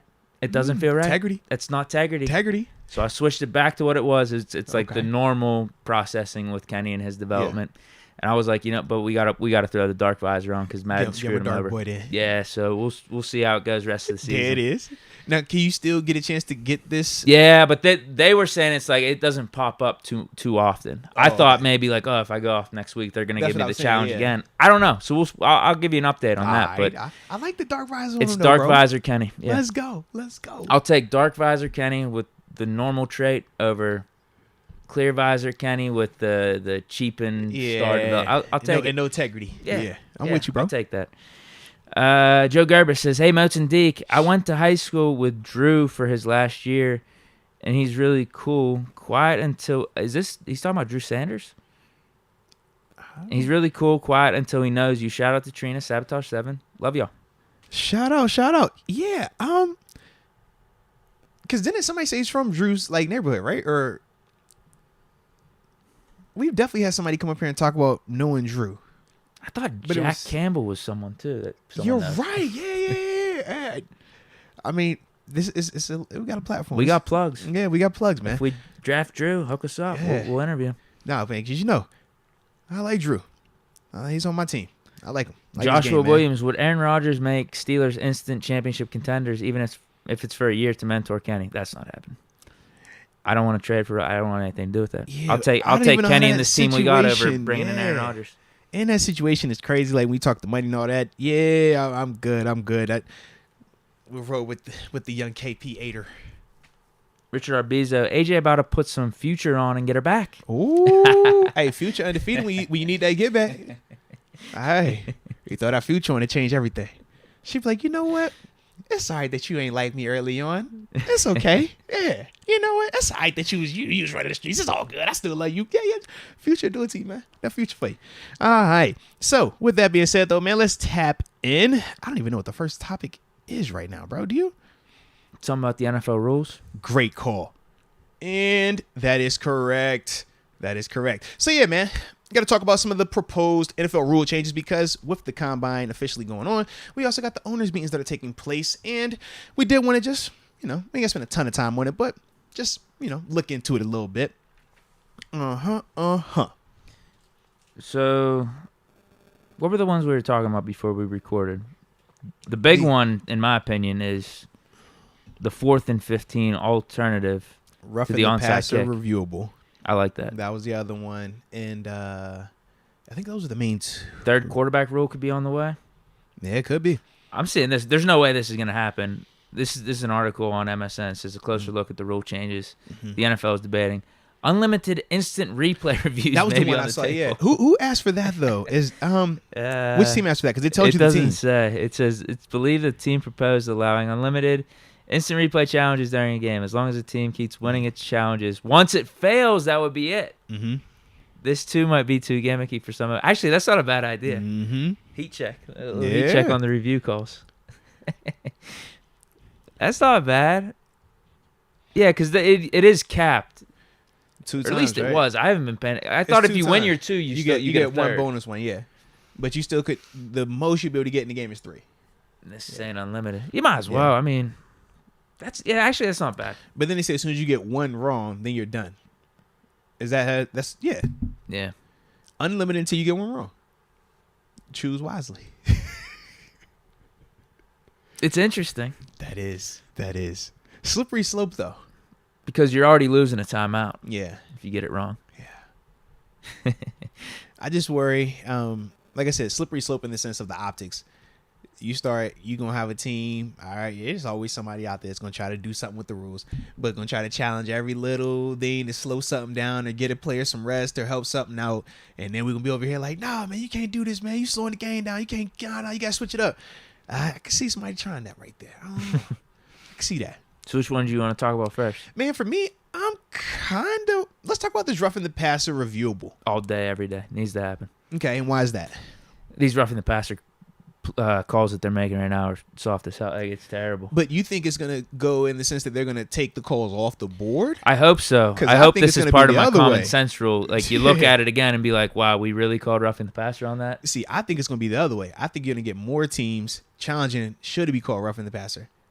And that's what I'm concerned about. If you're the pass rusher, you're getting, that's how it was, like, how you interpreted it. I'm interpreting how I said. I think they're going to make the call, and then you're going to look up at the Jumbotron. Yeah. They're going to show the replay, and everyone's going to be like, what? That's a normal tackle. Throw the flag. That's not roughing the passer. Because I get what you're saying. Yeah. I'm trying to see if they can even, if it's just you have to be flagged first, and then you can review it, with you. Okay. But if it's where you can throw a challenge flag, like how it was with pass interference. Remember when they did that one year where you could actually challenge and see, hey, was this actually? Right. That's what I don't want it to be for roughing the passer, because it's already bad enough. No one wants that. Right. But if it's once the flag is thrown, you can challenge that. I think that's different. The thing to me though is these calls that they're already making. Like if they wouldn't have thrown a flag, would anyone on the sidelines have the right mind to say, "Oh, we should throw a flag on that because it's roughing the passer"? Because it's a normal tackle though. But, that's what I'm saying. But my thing is this: if you can challenge it, right? If I could throw the flag, you make the referee have to decide. And think about every quarterback and how if a quarterback gets up slow, if a quarterback act like he got hit too hard, we are all conditioned to do what? Be like, man, did he hit him too hard? Was that legal? That's the first thing we all think. You're saying the result could impact it a little bit. That's what I'm saying. Yeah. I hope not. Yeah, I don't want that. That is the side effect I don't want if they institute this. Yeah, it may. Because I'm trying to see. AJ Martinez got us some updates too, so we'll be back on that. That is great. Yeah, that's the only one for me. It's like if like we said, if it's what we just said in terms of the flag already being thrown, and then you can just challenge, was it truly roughing the passer? Then yeah, I like that. But if you can just challenge, even if it wasn't a flag, to ask was it roughing the passer, I don't want that, man. For sure. Yeah, I feel like it would go hand in hand with my common sense rule. Yeah. That would be a common sense flag, like. Just look at the refs in the eye, be like, I'm throwing this flag. Yeah. Look me in the eye whenever you come back and say if it was reversed or it stays. Are you really using your common sense here? Right. Like, come on, bro. Oh, the come on, bro rule. I mean, you call it that, too. There you go. Like, come on, bro. There we go. How you feel about the quarterback sneak with the pushing? I could go either way on it. I don't really care. Yeah, because it looks like, from what I read, that they were kind of back and forth with it as well. Some people think that you're trying to hinder the competitive nature of it because obviously you can stem plays off of it. They were talking about some play action pass stuff, some fakes and stuff like that. But then the other side, they were saying it starts to look like a rugby scrum. And they're like, man, from an optics, from a viewership standpoint, do we want our game to essentially turn into that if this becomes to the point where teams can't stop it? Because if you can't stop it, this is a copycat league. People are just going to start doing the same thing over and over until you can. And like you said, in those scrums, who knows what's going to be going on if you start running that 3 or 4 times. It's like, all right, I don't care if this is a penalty or not. Yeah, these refs might not even be able to see this. I'm going to do something. Yeah, which is real. And they also included that in there as well. They said from a safety perspective, there could be some potential for injury with that as well. Yeah, you run it one time, all right. Like, second time, all right. Third time, it's like, all right, you ain't getting away with this without getting something from it. Like, I was when we saw Chris Jones, I'm just like, all right, that was it. Like, this is the Super Bowl on the line, and that's all you got for me? Come on now. 4th and 15, alternate to onside kick. I hate it. I actually hate it. It's weird for me to say. It's too easy to get. 4th and 20, maybe. 4th and 25. You got to back it up a little bit. But it's 4th and 15 from your own 25, though. Does that change the dynamic since it's on you're backed up? Like, literally, if you get 14 yards, that team is getting the ball on, what, the 39? Yeah, going in. Yeah, the way you're probably going to be using it is just in those late fourth quarter scenarios when you're coming back. I doubt teams will implement it middle of the game. Although I could see the Chiefs or Reed doing it. I really could. Chiefs, bro. If you get up like 10 points and you're in the second quarter, you're like, F it. Let's just get the ball back. Let's try to get the juggler. Yeah. If I'm up 14, I got a chance to go up 21. Let me go. If you're going to do it, bump it back. I like it as an alternate to an onside kick late in the game, at least. But still, I'd like it bumped back, like 4th and 20 at least. My big concern is, are you going to be allowed to score? Onside kicks, typically once you retain possession, the play is dead. If you on 4th and 15, we play beyond the sticks. Is it once you pass the first down mark? Like, what if I hit him with the pump and go, and now it's a 60-yard bomb, but everybody was anticipating 4th and 15? Like, that's what I'm thinking too. Could you score? It's like as soon as you pass the 4th and 15, you got to go back to where the first down mark is. Because I'm like, that could change the whole like outlook of football. Essentially, if you can score on a 4th and 15 backed up after you just scored, like, whew. I don't think I'm that big of a fan of it. Yeah, I don't like that one all the way. XFL, I would like it for them. I mean, they got that in XFL essentially. If they were to do it though, back it up. 4th and 20, 4th and 25. I would obviously like it if my team's down. Yeah. I'd take that all day over an onside kick. Oh, yeah, without a doubt. Because like you want your quarterback to be the guy. One chance on a 4th and 15, on a 4th and 20. 4th and 15 just have a higher probability than onside kicks. They're probably at what? 10, 15%, whereas onside kicks. 1, 2. It's terrible these days. Now, it's especially with the rule digits. change. Yeah, with the way they changed the rules. I think it's less than 5%. Yeah. It's really bad. I'm seeing a third quarterback rule could be on the way. Hate it. Hate it. Period. Hate it. I do. Well, it's not like they'd be expanding the rosters. Nah. You can do 3 quarterbacks if you want. It's just you can't. It ain't how you want to do it. Now. Yeah, that's what I mean. Yeah. I don't think it needs to be a rule. Yeah. No, I don't think. If you want to have 3 quarterbacks, Trust do it at your own risk, one way or another. Trust them. Have fun. Go for it. But they don't need an exception. No. Anything else? Oh, hip drop tackles. That's the other one. We talked about that one. Yeah, who was the one that proposed that one too?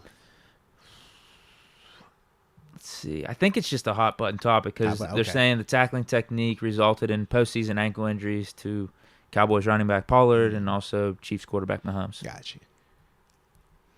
That's relatively new from a study standpoint and for a health and safety side, said Jeff Miller, the NFL's executive vice president of communications, public affairs and policy.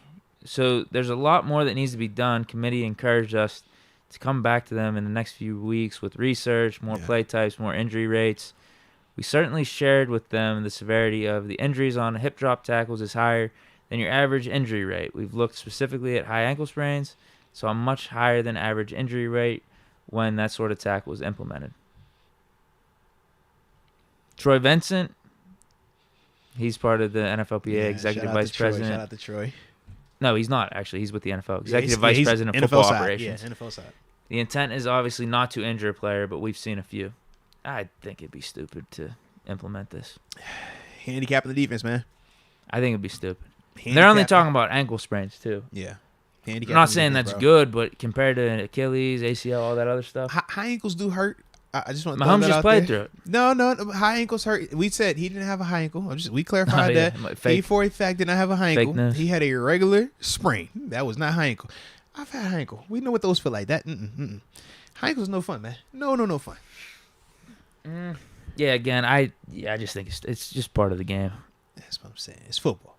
Like, we done prevented the head injury stuff. Cool. Right here, man. What we trying to do? The low knee shots to the quarterback as well. You can't horse collar. We got all these rules. Well, apparently you can in that Jets-Dolphins game. It's all about interpretation, man. That was terrible. That was a terrible call. Interpretation, man. Well, wait. What am I saying here? They called a horse collar on a non-horse collar. That's what they did. You felt it was too ticky-tack. It was egregious. The dude, he didn't even grab the inside of the shoulder pad. It was terrible. Cost us the playoffs. Was his hand on the nameplate? It was around there. It was around there. Terrible call. Terrible call. Egregious. I just wish the Jets and Flacco could have put up more than 6 points. Maybe that could have solved it too. Yeah. I'm with you on that one. That's what we needed. Do you want to go back to Super Chats? Yeah, man. Let's tap in for a little bit. Yeah, we'll tap back into the Supers. Yeah. AJ Martinez has some follow-ups. Oh, he does. I feel like we got to read them. All right. Let's see where this story takes us then before we go to the next topic. Let's ride. Okay, so where we left off was Richard Arbizo. AJ Martinez says, I left Michelle when I found out about an older man. So Michelle, I think he's saying Michelle was doing some extracurriculars. behind the scenes. You misinterpreted. I'm with you. I take it all in, man. I was taking it all in, bro. Just chill, man. Just chill. 828 style Moats. Why was Bostic ever a Steeler? He was trash for us. Oh no, man. You gotta think of it like this though, man. Bostic came through when we were in the transition period. After Shea went down, man, we were scrambling. Obviously, I was gone. I had just went to AZ, but yeah, it was just a ton of uncertainty at that position.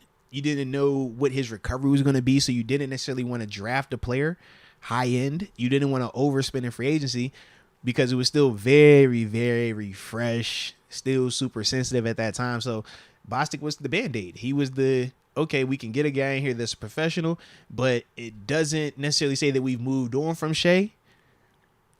But we don't want to just go out there without Shea either. So we at least got something. But you think, man, we had a John Bostic in that thing. We had a Mark Barron go through that role. And then a Morgan Burnett, you know. The LJ4 had a little time here too with it. Yeah. So that's all. That's just the Shazier, man. The ripple effect of my dog. Shout out to 50. Yeah, shout out to his vegetables. Joe Gerbis saying, where's Trina? I haven't seen her in the chat in a while. Shout out to Trina. I don't know. Well, Trina is either in Georgia, Jersey, or Hawaii. That's what we do know. Yeah. Farron Bradford says Nolan Smith just ran a 4.44, but is listed as 6'2", 238. Can we stand him up at inside linebacker? I don't even know who this dude is. That's from Georgia. Is he safety? Correctly, should be from Georgia. Yeah, he is. Mm-hmm. Linebacker, outside linebacker. Mm-hmm. I see what he's saying. No. I see what he's saying. Post a 41.5-inch vertical as well. Mm-hmm. Damn. Nah, freaky athlete, man. Freaky athlete. AJ Martinez. Rita wanted a relationship for 12 years. Which one's Rita? The one I think he's calling Miss Trita. Like that's her because she nickname. mistreated him, and that's why. Or maybe vice versa. I don't know. Oh no, yeah. He also goes on to say, "I never realized she would have been a good lady to marry, and a return to relationship life." He friend zoned her. Dang. Oh, and now he's having regrets and second thoughts. Oh. And he said, I'm gonna run up on your mans at the altar. I'm gonna make my wrongs right. How about that with these two rights? All right. I think he needs emotes there though to say I object. No. I think it would hit better. Deke has the perfect objection vibe. You would just be sitting there casually, taco meat showing, slouched down. All right. If there's anybody in the building that objects, speak now. Forever hold your peace. You'll be over here like object. Little button down. You know what I'm saying? Yeah. Object. Like, who's this guy? Just put the finger up. He means business. Yeah. Object. Like, dang, who's that? all the midwives, all the midwives out there, like, yo, who this? All the 30s, the 40s, and the 50s. I'll be like, yo, who's this young stud up here with the taco meat? Who's that? Object. He's real confident in you feel me? In his objection. I'm a little concerned though because your objection might lead, Rita to like you, maybe. Now AJ be trying to size you up. I wouldn't do that. I would not do that to AJ. I'm just saying, never. Man. She's gonna be like, hey, AJ. I mean, you nice, AJ, but it's deep. Couldn't do that. The taco me, it mesmerized me. That was she gonna tell AJ, man. I'd never do that to you, man. No way. It's not you doing it. I would just get in and out. I do the objection, then I get out. So you getting in and you getting out. That's the problem. What we talking about, man? That's it. I'll be right back on my way up to Pittsburgh. He also says, I'm taking Canada's cheetah to the church. Oh, wow. Oh, he really with it. Shout out to the cheetah. Canada survived that cheetah in that press box all year. Shout out. Let's go, UW. He reiterates Nolan Smith just ran an unofficial 4.44 40 at 6'2", 238 pounds. Nah, that's rolling, man. But Georgia, bro, like, they got athletes, man. Without a doubt, they got athletes, man. AJ says, I've tortured the chat long enough. Much respect to all. Peace and love in the world for all, including the arse hat that proposed to her. Smash QBs. Huh? I don't know. I don't know. He always leaves us on a confused note with some of his chats. So what is smash QBs? Is he talking about from a defense standpoint? Or is he saying the literal sense of, like, smashing the QB? I don't know. I'm just here, Deke. I am just here, bro. I'm just here. Shout out to AJ, though. Black and Yellow, Texas Steel. Y'all seen the Patrice O'Neal joke talking about how football's soft now? LOL. No. Take his socks. I haven't seen it either. No. Haven't seen it. I did not see this, actually. Is this a skit or something? Yeah. We need some more context, man. I don't know what this Patrice O'Neal situation is, man. Not sure. Yeah. AJ Martinez. I will show up to the church with a boom box, not a boom stick, playing Welcome to the Terror Dome. Oh. With the cheetah on a chain. Oh. LOL. Oh. I'm glad you're not bringing the boomstick, though. I appreciate that. You know what I mean? The boom box and the cheetah, we could talk about that. You know, the boomstick, that might, I don't know how friendly that's going to be viewed. Yeah. Yeah, I feel like maybe if you do something funny, steal the show, that could steal her heart. Yeah, I feel like that could work. Yeah, don't do the violence, because then that would probably make her be like, yeah, good thing I'm not with you. Yeah, he's crazy. Like, I didn't know you had this side of you. Yeah, you don't want her to do something funny, though. Steal the show, make people on your side. Absolutely. There's a way to do this. Matter of fact, I think the movie was, is it not How to Lose a Guy in 10 Days. Is it? It might be How to Lose a Guy in 10 Days. Best Man? No. Heath Ledger. He pulls up with the boom box, singing to the chick. She's in like the high school bleachers. He's like, yo, you're just too good to be true. Can't take my eye. Like, he goes like the whole little performance for her. And that was like the icebreaker. They started to get her to rock with him. And you know what I'm saying? So maybe he takes that approach. Start singing to her. Give her a little fun. And then after that, she'll have them eyes open like, bing, light bulb moment, you know? But yeah, violence is not the answer, though. Okay, we got 828 Style. Someone needs to get AJ some veggies to ease his mind. Get him that shea pack, man. Get him the shea pack. AJ Martinez, back again, says, LOL, 10 Master. things I hate about you. Shout out to you, Jarrell Williams. Shout out to you. That's what it was. Yes. Well, AJ says, LOL, Master. The ex found an older man, not me. I love the ladies, LOL, not the men's. Trina. Either way, it was all good, Momentum, D Brown, Barbarian, and all the amazing ones in the chat. I was just giving them a shout out. Hey, salute you, baby. Hey, regardless, if you was with O or if it was she with O, I won't gonna care, you know how. You know what I mean? It's gonna all be love, baby, because that's how it is. You gonna love who you love, regardless of what we care about it. So that's how I always live my life, man. But yeah, shout out to the crew though, Trina, Fisher Momentum, D Brown, Barbarian, and all the amazing ones in the chat. I am with you. All righty. That's it on the supers. Man, yo, shout out to AJ, bro. Shout out to AJ. All right, let's tap into this next topic, bro. We have Steelers Combine meetings, man, because like we talked about, the Combine is going on right now. And we did get a chance to see the official, or not the official list, but see some of the players that have had formal meetings with the Steelers. I want to focus more so on the inside linebackers today. Briefly talk about some of those dudes, man. And then from there, we still got the mocks we're going to get to, all right?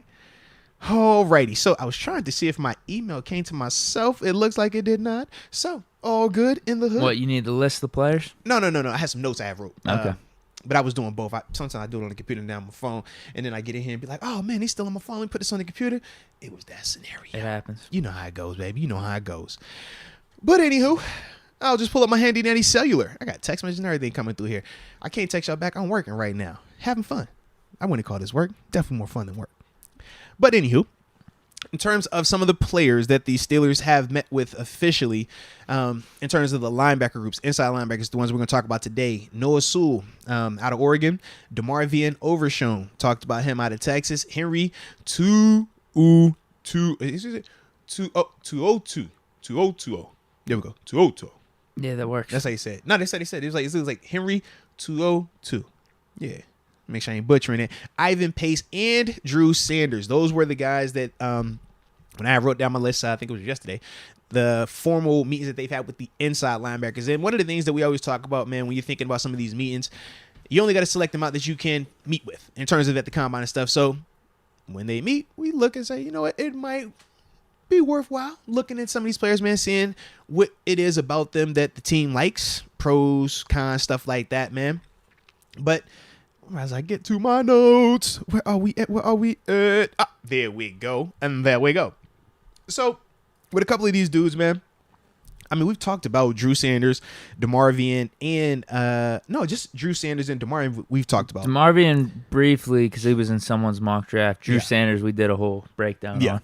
So the thing with DeMarvion, man, I'm a fan of his game. I like how he plays, man. Rangy, like I said, that's what we did the film session. That's still available up there right now for the members. Like I said, in a little while, we'll transition to everybody being able to have that thing. But when you talk about DeMarvion, man, fundamentally sound sideline to sideline guy. Not the biggest player, but when you watch how he's able to, number one, engage with offensive linemen and then separate hat and hands and get off of blocks and make tackles, that to me is very, very impressive.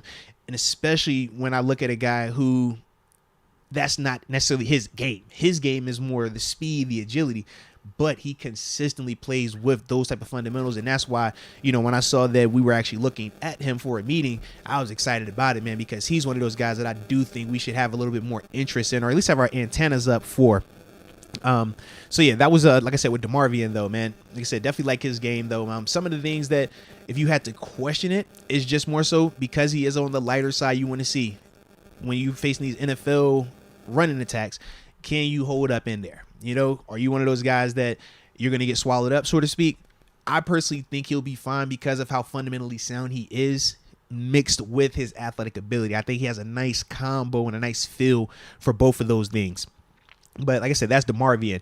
When you talk Noah Sewell, cat out of Oregon, I mean, I like him too. Really good instincts, man. When you watch him, he finds that football a ton. He has positional flexibility. Plays inside, but you can also bump Mike, play some outside as well. I love his short area quickness. I think that's one of the things that he does really good.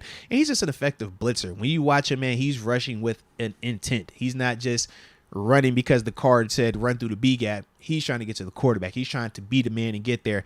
And I think he plays with really good effort and technique. The knock on Noah to me, he's quicker than fast. And when you're looking at him on tape, he doesn't always seem to be very explosive. And you just have to ask yourself, like, when it comes time to, at the NFL level, playing in some of the space element, because in the NFL, it's about, can you play in space? That's my only concern with him. But if he's in our defense and we're treating him as the Mike and we're making sure he stays in that box, I think that he fits and he can still do some really nice things here as well. But that's my concern with him, is just the space element of it, because when I watch him, he makes a ton of plays. He's productive. But when I'm thinking of just like NFL caliber explosion in terms of the change of direction and stuff like that, I don't always get that feeling when I watch him compared to a couple of these other dudes we might bring up, man. Oh, yeah. Whenever I watch some of his stuff, there was one little highlight reel that was nice that actually made me look at him saying, like, okay, yeah, he's legit. Mm-hmm. I can see why people kind of have him projected as a top 5 or 6 linebacker here. But there was one I looked at. I'm like, these are lowlights, man. Like, what are you talking about? It looks like he's slow as hell out there. Man. But you're right with the instincts. I would almost compare him to like a Le'Veon Bell as the linebacker, right? Inside linebacker. Yep. He's patient, knows how to move around, finds the right spots. But at the same time, you're right. There's something that isn't jumping off the screen with him compared to some of the other guys that I'm seeing. That was definitely the takeaway that I had when I was looking at him, man. All right, next on the list though, we had Henry Toe. Make sure I say that right, because definitely had to pronounce on all the broadcasts I was listening to. I went back and listened to like 30 different broadcasts just to make sure I could get that thing right. Nice. It's like Toe. So shout out to Henry though. But this cat out of Bama right here, man. I like his game a lot too, bro. I can't even lie to you, man. Super smart, instinctive, but he's a true Mike linebacker. Like, keep him in the box. He's fundamentally sound. You watch him, he's going to hat and hand you. He stays in that shuffle, great pad level. I think that he plays with, I've talked about the pad level, but I also think that he's really explosive out of his hips when he's coming into contact. When he's ready to tackle you, you don't see him falling back a lot. You see him knocking guys back, which is important at this level. We talked about with Najee. When you watch him run, you don't want to see him falling back. You want to see him falling forward. Well, as a linebacker, we speak of it in the exact same, but flip-flop, so to speak. We want to see you knocking guys back the opposite direction, and that is something that Henry does. And I think that he's just a physical player when you watch him versus blockers and when you watch him handling ball carriers. The big knock on him to me is that, number one, he's just a true Mike linebacker. You're not going to move him around. He's not a speed guy. Like some linebackers are fast sideline to sideline guys. To me, he's a great tackle to tackle. Like he's gonna make all them tackles in here. He's gonna be smart in terms of cheating his alignment. He'll cheat his alignment, or sometimes he'll leave early and make a play. He does that to make up for, so to speak, the lack of foot speed that he doesn't have. But and then the other thing is, I think that he's more of a zone cover guy. Running backs, he'll be able to handle certain ones, but not the crazy athlete ones. The tight ends, he'll be able to handle some of the basic ones, but anything that can run, anything that can like really, push it downfield, I think he's going to struggle with. But if you're asking him to be your Mike and you're asking him to stay and be the blitzer or be the guy that's going to be, zone dropping or hook dropping, I think he can do that at a high level. And when you pair that with what he does in the running game, he's a really good player to me. I felt like from watching him, he's going to jump in here as a rookie and already be like a 5-year veteran. Yep. He's so savvy plays, out there, yes, man. Yes. He's very savvy. Like you cut his tape when you could tell he's like a smart player that studies. He's going to go in like the third round, but he might hop into a team and be like their starter day one and end up with like 120, 130 tackles. Yeah. I don't think anyone will be surprised. That's definitely the vibe though, bro. That's definitely like the whole time watching, I'm just like, yo, if you're a team, would you rather pay Bobby Wagner 10 or would you rather bring this dude in? And literally that was like where I was going with it. Cause I'm like, yo, his game, like the way that he is already playing at Bama, you can just see how it's about to start tapping into some of the stuff that we like with Bobby still in terms of, him playing against the run. But at the same time, we don't want him doing a ton of the man-to-man stuff. I'm like, man, Henry's an option, so shout out to Henry. And then the last one, Ivan Pace. Shout out to Ivan Pace too, bro. Obviously, he's at Cincinnati, transferred from the U. And I think somebody actually brought him up in the chat. I think I saw somebody asked if we were going to talk about him. So the answer is yes. I wish I knew who it was specifically, but either way, shout out to you guys. But when you talk Ivan Pace, man, great nose for the football.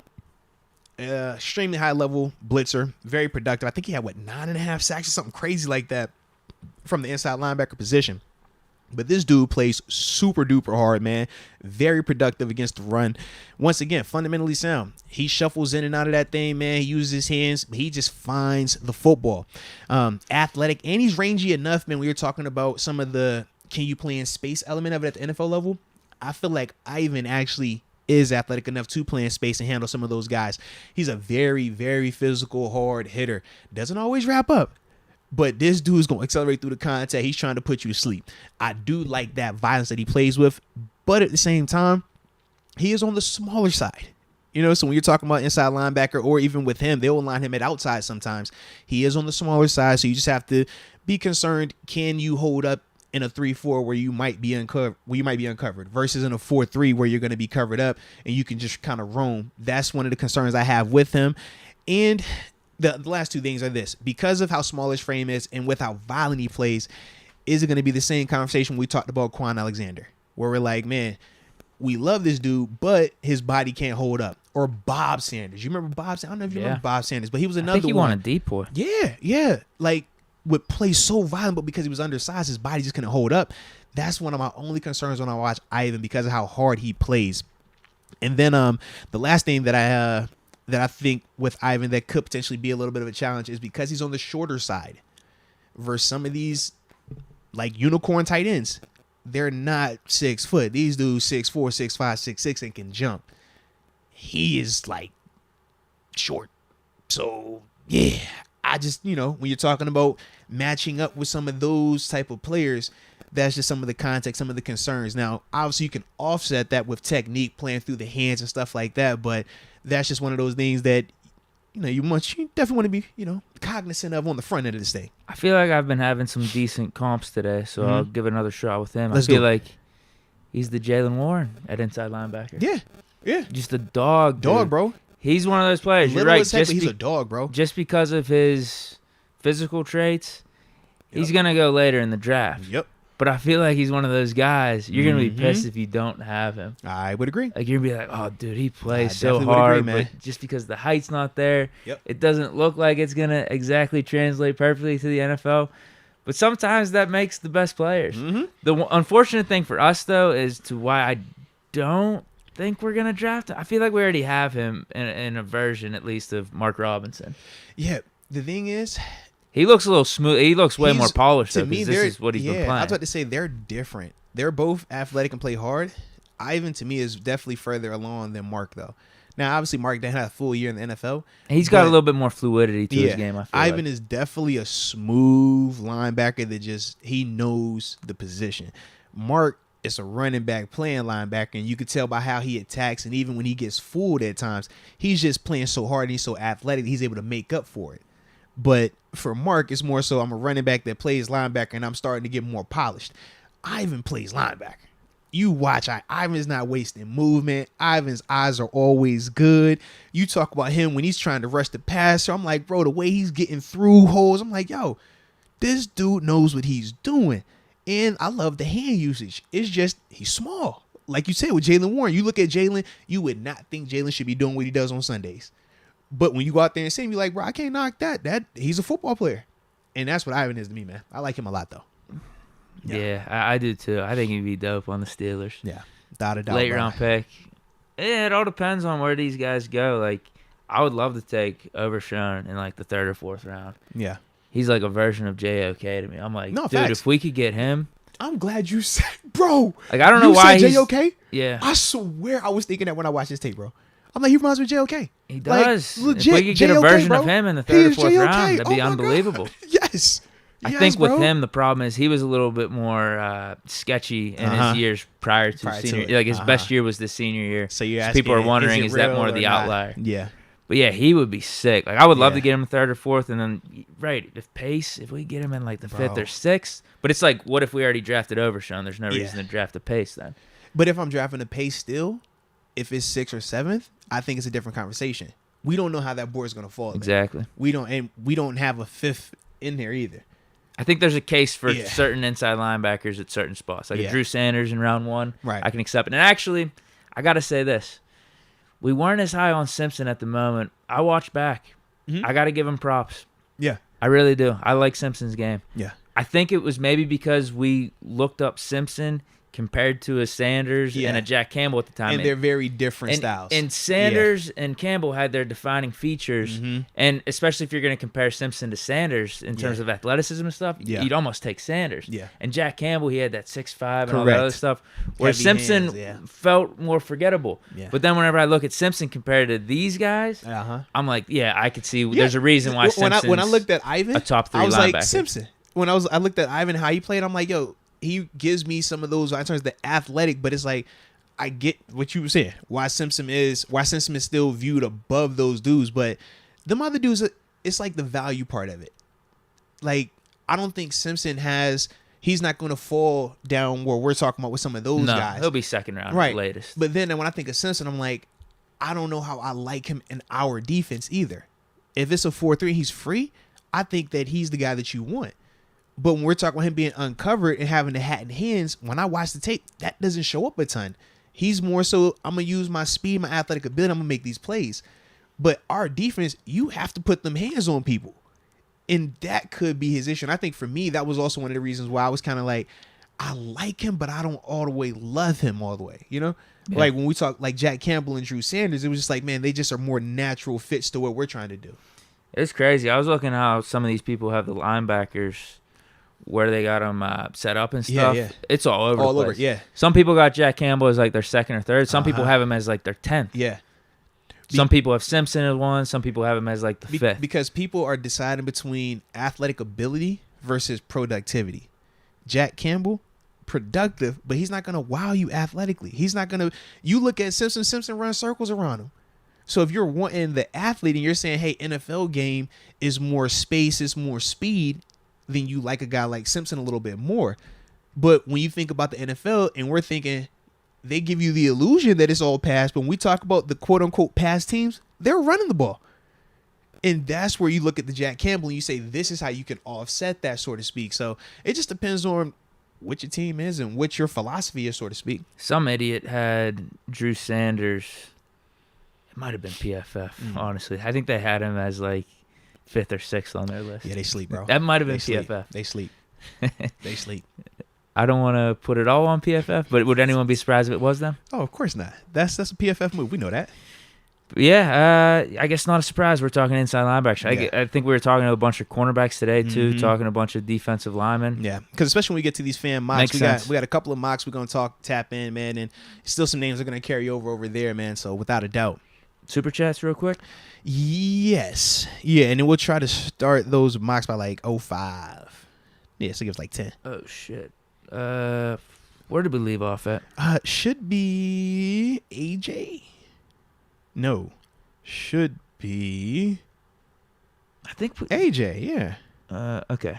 Yeah, AJ Martinez. Yeah, I need everyone. Yeah. No, man, I'm lost here. You take one of these. Take wherever you think. Yeah. So AJ Martinez, he says, I need everyone there. Moats and Deke and the entire chat. The Diggler rules. Nice. LOL. In terms of his wedding for the objection. That'd be funny. Then after that we got Tito Whitaker. Oh man, we got a whole bunch of gifts to the upper room. Okay. So I'm gonna hold off and I'm gonna do a big announcement at the end because it's like 20. John Pell. I think he dropped 20. Yeah. So I'm gonna save the upper rooms to the end of this real quick.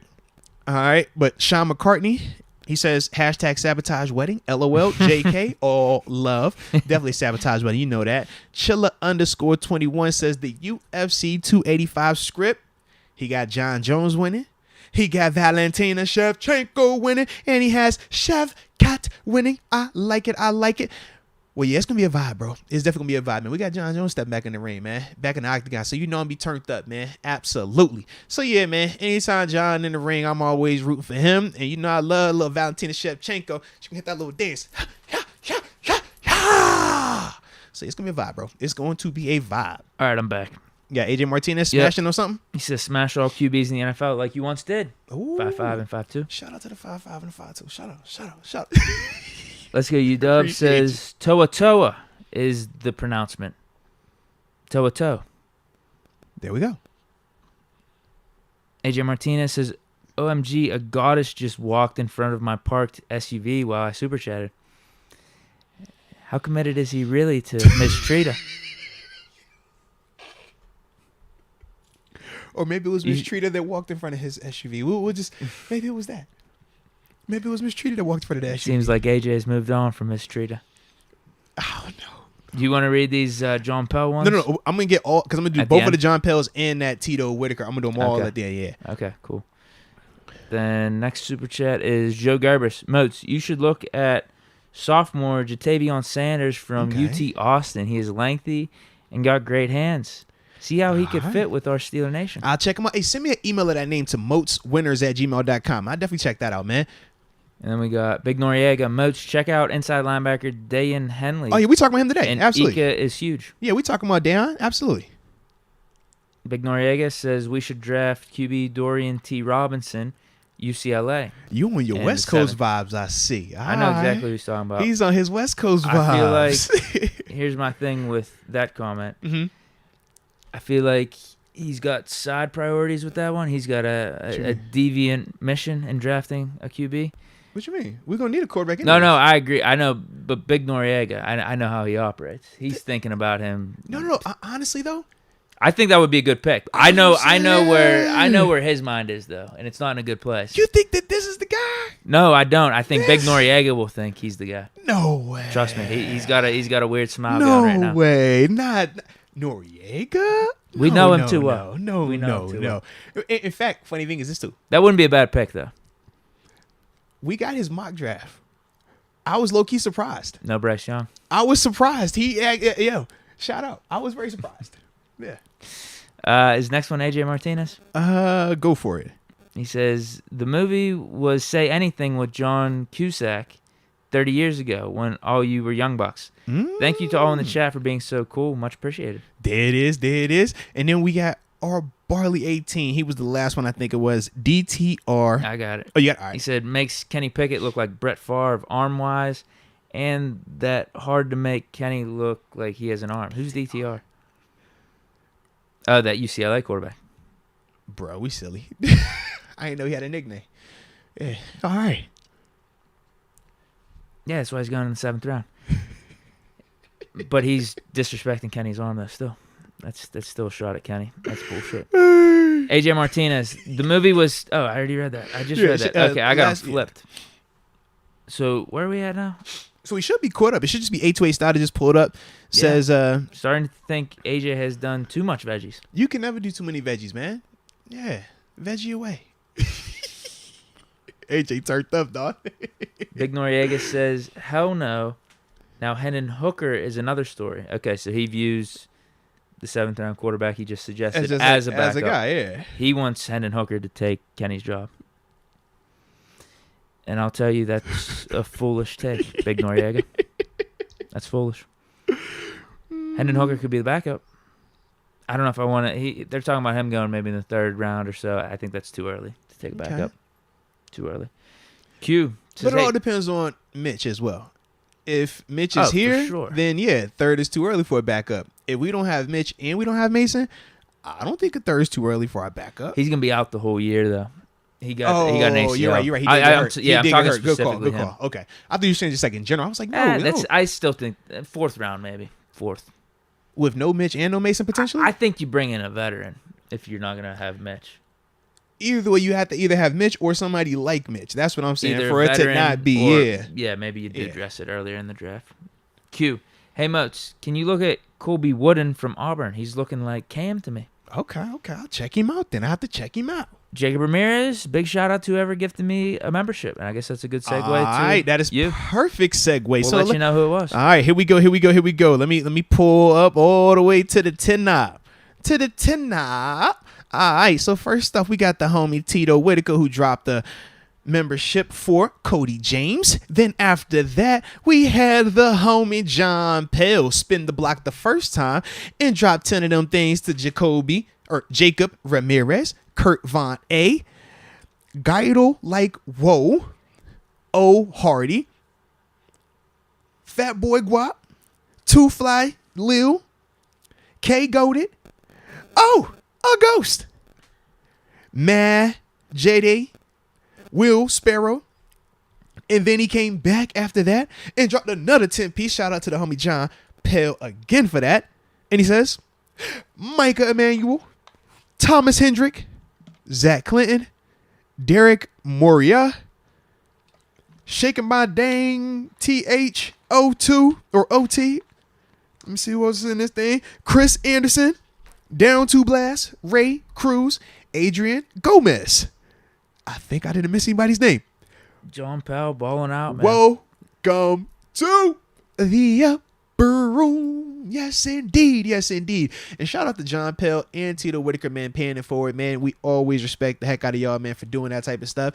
For, just letting people feel, appreciated. So we definitely like that y'all do that for other people, man. So salute y'all and salute all the new members, man. Let's get it, man. We definitely appreciate y'all, man. All love. Big Noriega is back, says, I'll bet you Hendon would take Kenny's job, Deke. Well, if we do draft him, I will bet you a lot of money on that. And we could have that on record if it does happen. There we go. I will take you up on that bet. There we go. And I feel like I'll be a rich man after. There we go. Jacob Ramirez, my PE teacher used to call me Jacoby Jones. What? Let's go. Shout out to Jacoby too, man. I like it. All right. So now it's time to talk a little mock drafts, because that's how we're going to end it up today. All right. So the first mock that we do have. Oh, and hit that like button too. Now that I think about it, I don't think we said that today. Hit that like button one time. Subscribe to the channel if you have not subscribed. Hit the notification bell as well. Big Noriega has agreed to the bet. Shout out to Big Noriega. So since we could talk money after we draft Hooker, if that does happen. Hendon Hooker. Yeah, Herndon Hooker. Yeah. When you used to get the Hooker, I was like, whoa, I missed it. I'm with you now. I'm back. I get lost in the sauce. That's what the headline should be if we do draft him. Steelers draft a Hooker. You know what I mean? Sometimes I get lost in the sauce. Like, you got to be, work with me here, man. But shout out to Big Noriega. We're going to start with his then first, all right? So, Big Noriega just dropped his fan mock draft. And I want to make an announcement, too, for anybody that is trying to get their mocks potentially read on the show. The easiest way is when you go to PFF and use their mock draft, because it makes it nice and neat like that. Makes it a lot more easier on us. I usually cut these grades off so that way it's not biased or anything like that for the viewers.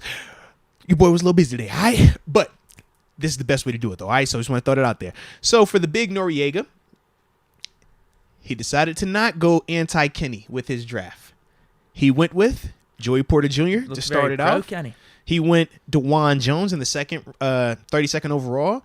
Siaki Ika, in the second round, the 49th pick, got Drew Sanders, third round, 80th overall. Love that. Then from there, went with Cedric Tillman in the fourth. Richard Garage. I don't even know how to say his name, but he's a tackle out of Florida. And then Habaku Baldonado from Pitt. Ain't he from like Rome? That's what it's like, Rome, Italy, I think it was. Yeah, he's good. Yeah, shout out, man. Yeah, so off the top of my head, let's see. How do we want to talk about some of these here players? All right, so we're very familiar with Joey Porter Jr. Long, rangy corner. We're going to see what that 40 look like. But overall, just good, really good player, man, coming out of Penn State. Obviously, we know the bloodline and stuff like that. He keeps getting mocked to us as well. One of the big three in terms of the corners that we look at. DeJuan Jones, we like him a lot as well, but that's more of the right tackle. Big body, though, man, could definitely move people in the run game. Liked his game. Oh, excuse me, I'm about to sneeze, too, man. Siaki Ika. We know who he is. People eater, nose tackle. Hot topic, so to speak, with the chat, though, because I know we got some people that are anti-Siaki. They hate his how he doesn't go 100% effort all the time. I understand. We've talked about that, though. But no, I definitely like his game, though, man. Highly effective, man. To me, he's one of the top nose tackles, if not the top nose tackle in this draft. Drew Sanders could play inside, could play outside, starting caliber linebacker, man. Effective either position you put him at. Range you could cover, gonna hit, smart as heck. Love his tape, man. The Cedric Tillman, though, I like this pickup right here, man. Big body, Z wide receiver or wide receiver 2. Now, when I say Z wide receiver, think of the deep verticals or the deep posts. Think Chase Claypool type. You know what I mean? Like those type of routes, not a Deontay Johnson type. All right. But when you look at Cedric, combat catch guy, man. You put the ball up in the air, man. He's trying to come down with it. I think he plays really physical, and I think he has decent vertical speed. I don't think he's a blazer. I don't think he's a deceptively fast guy, but he's fast enough out there with his size.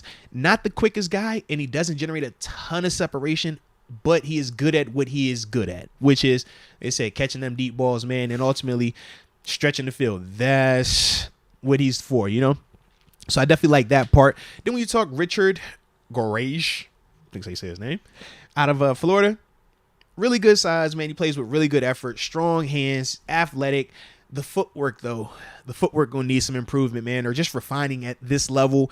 To me, he's a little bit more of a waist bender than a knee bender, and what ends up happening is he'll drop that head, man, and it's just easier for him to get beat like that, man, because he can't redirect. He can't see certain things either because of the technique part, man. So that's one of the things I think he needs to improve upon. And it gets him off balance at times. So there's a couple of clips where I'm just watching. I'm like, he almost looked clumsy to me because of the footwork and the waist bending and stuff.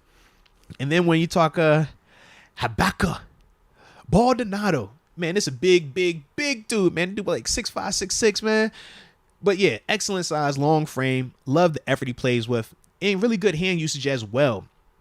And just a smooth player when you watch him, man. He definitely understands the game. And to me, when I watch him, though, he still looks like he's new to football. I don't know how long he's been playing. I don't know his backstory. But when I watch him, just like from a person that's grown up doing it, it's certain things when I'm like, okay, it's a little bit different in terms of his approach right here. But the things that I would say are cons for Baldonado, I don't think he's overly strong, and he's not very twitchy. But obviously, because he's long and super tall, everything is more, I don't want to say like labored looking, but it's just not fast. And technique wise, he has to play lower. That's one of the big things that show up on his tape a lot, man. He will play 6'5", and that gets him in trouble at times, man. But to me, I think he's more of a true 4-3 DN. I think as an outside, I think in a 3-4, he's a tweener. Outside linebacker / 5 technique DN. I don't know if he's big enough and strong enough frame-wise to play that 5 like a Cam Hayward. But then I feel like he's a little bit too tall, and I don't know if he's going to be rangy enough to stand up and play like a 3-4 outside, like how you think of Highsmith and TJ. But to me, in a 4-3, I think that this dude could definitely have some productivity there, man. But, those are my thoughts on the dudes, man. How are you feeling about this group right here? We got a Pitt Panther in the building. I think it's a great mock draft. Joey Porter, Ike, and Sanders, 3 of your top 4 picks. I don't know how you got Sanders in the 3rd. It has to be PFF that had Sanders ranked low. That had to be wrong. It has to be because he's available in the third round, and this is a PFF mock draft. Yeah, Sanders is a first-round pick. You got him in the third. It's unbelievable. You got 3 guys when I'd assume are making instant impact this year. When that joint said B- for Drew Sanders, I was like, "But they sleep. How is that a B- for Drew in the third? But you what? That's and then of insane. course we draft receivers third, fourth round. I like that, and Cedric Tillman. I'm sure that'll work out just because we're the Steelers. The only one I don't like as much, and it goes back to what we were talking about last time we graded these, was DeJuan Jones because he's set up for right tackle. Yeah. Unless you're having him play left, I don't know if he's better left tackle than Dan Moore right now. I don't think he is. I was going to say, because is Chooks like a cap casualty or something that we don't know about? Like, is he on the hot list? Like, yeah. Unless could you put this dude to guard? Could you have him compete with Dotson? Funny thing. No. Actually, I probably wouldn't. Because I think could it have been that dude from Florida here? This would have been an amazing mock. Because I always it already is. I'd say it's probably the best one of the ones we've seen so far. No, that was a dope one. This is a really good one. I gotta give props to Big Noriega. And I was really surprised though because I didn't know where he was gonna go with it. I thought it was gonna be quarterback early or quarterback somewhere in here, man. 3 quarterbacks, but no, this is actually legit right here, man. So shout out to Big Noriega though, man. I like this one, man. It's pretty cool. That's a really good one. All right. Of the 4 we've had, the 3 from last week, and then this one, I'd say that's top one. Top ranking. All right. So far, so good then for Big Noriega. Next up on the list, we got the homie from Cali. Oh, he's saying cut Chooks. Like okay, so I was gonna say I ain't know where he's saying save the money, like trade Chooks or something, save the money and do whatever you want with it, I guess. All right then. All right. Let me minimize that a little bit for us, for the culture. Boy, look at the producing skills happening on the fly, Deke, bro. That's what happened when that veggie hit, boy. You never know what might happen in here, baby. All right. Good shit. Let's get it. But it's from Lil Vado, holding it down out there on that west side. And this is the one we was talking about. 17th overall, he went with Jackson Smith in Jigba. Second round, Deontay Banks, the second round pick in the 49th overall. Deion Henley, like his game. Garrett Williams in the third. Garen McClendon then in the fourth. And then in the first of the 7th, Taryn Vincent. And then spun the block with Max Duggar. All right. Dugan.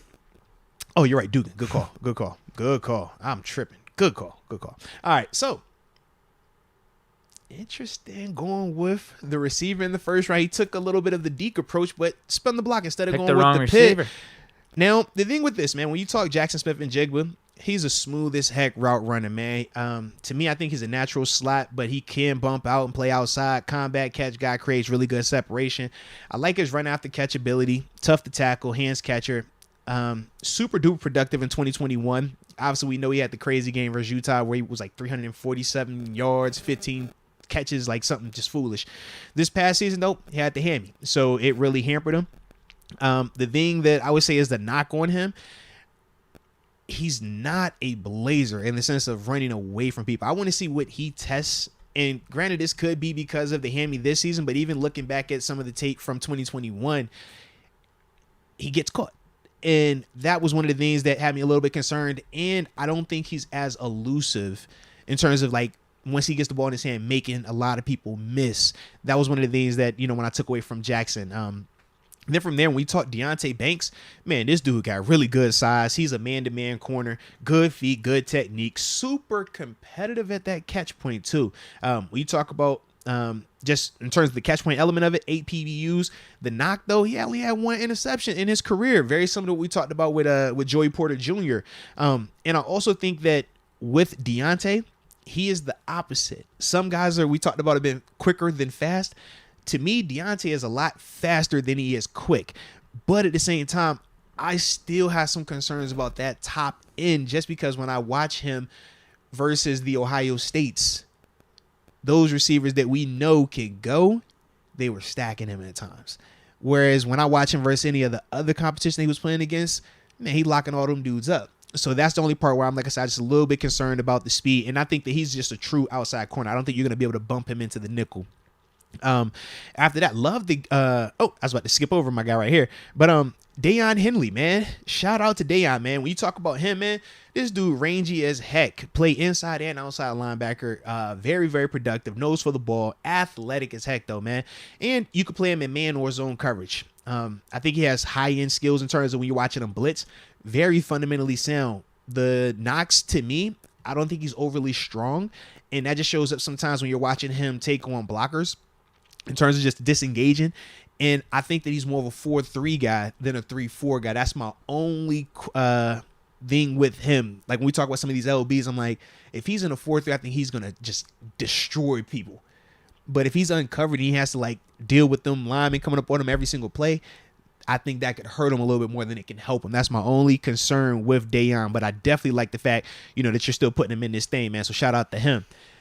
But then when you talk Garrett Williams, man, getting him at this stage, this is major, man. This is major because, to me, the only reason why he's available this late is because he got hurt this past year. He's coming off ACL injury. He tore it in October.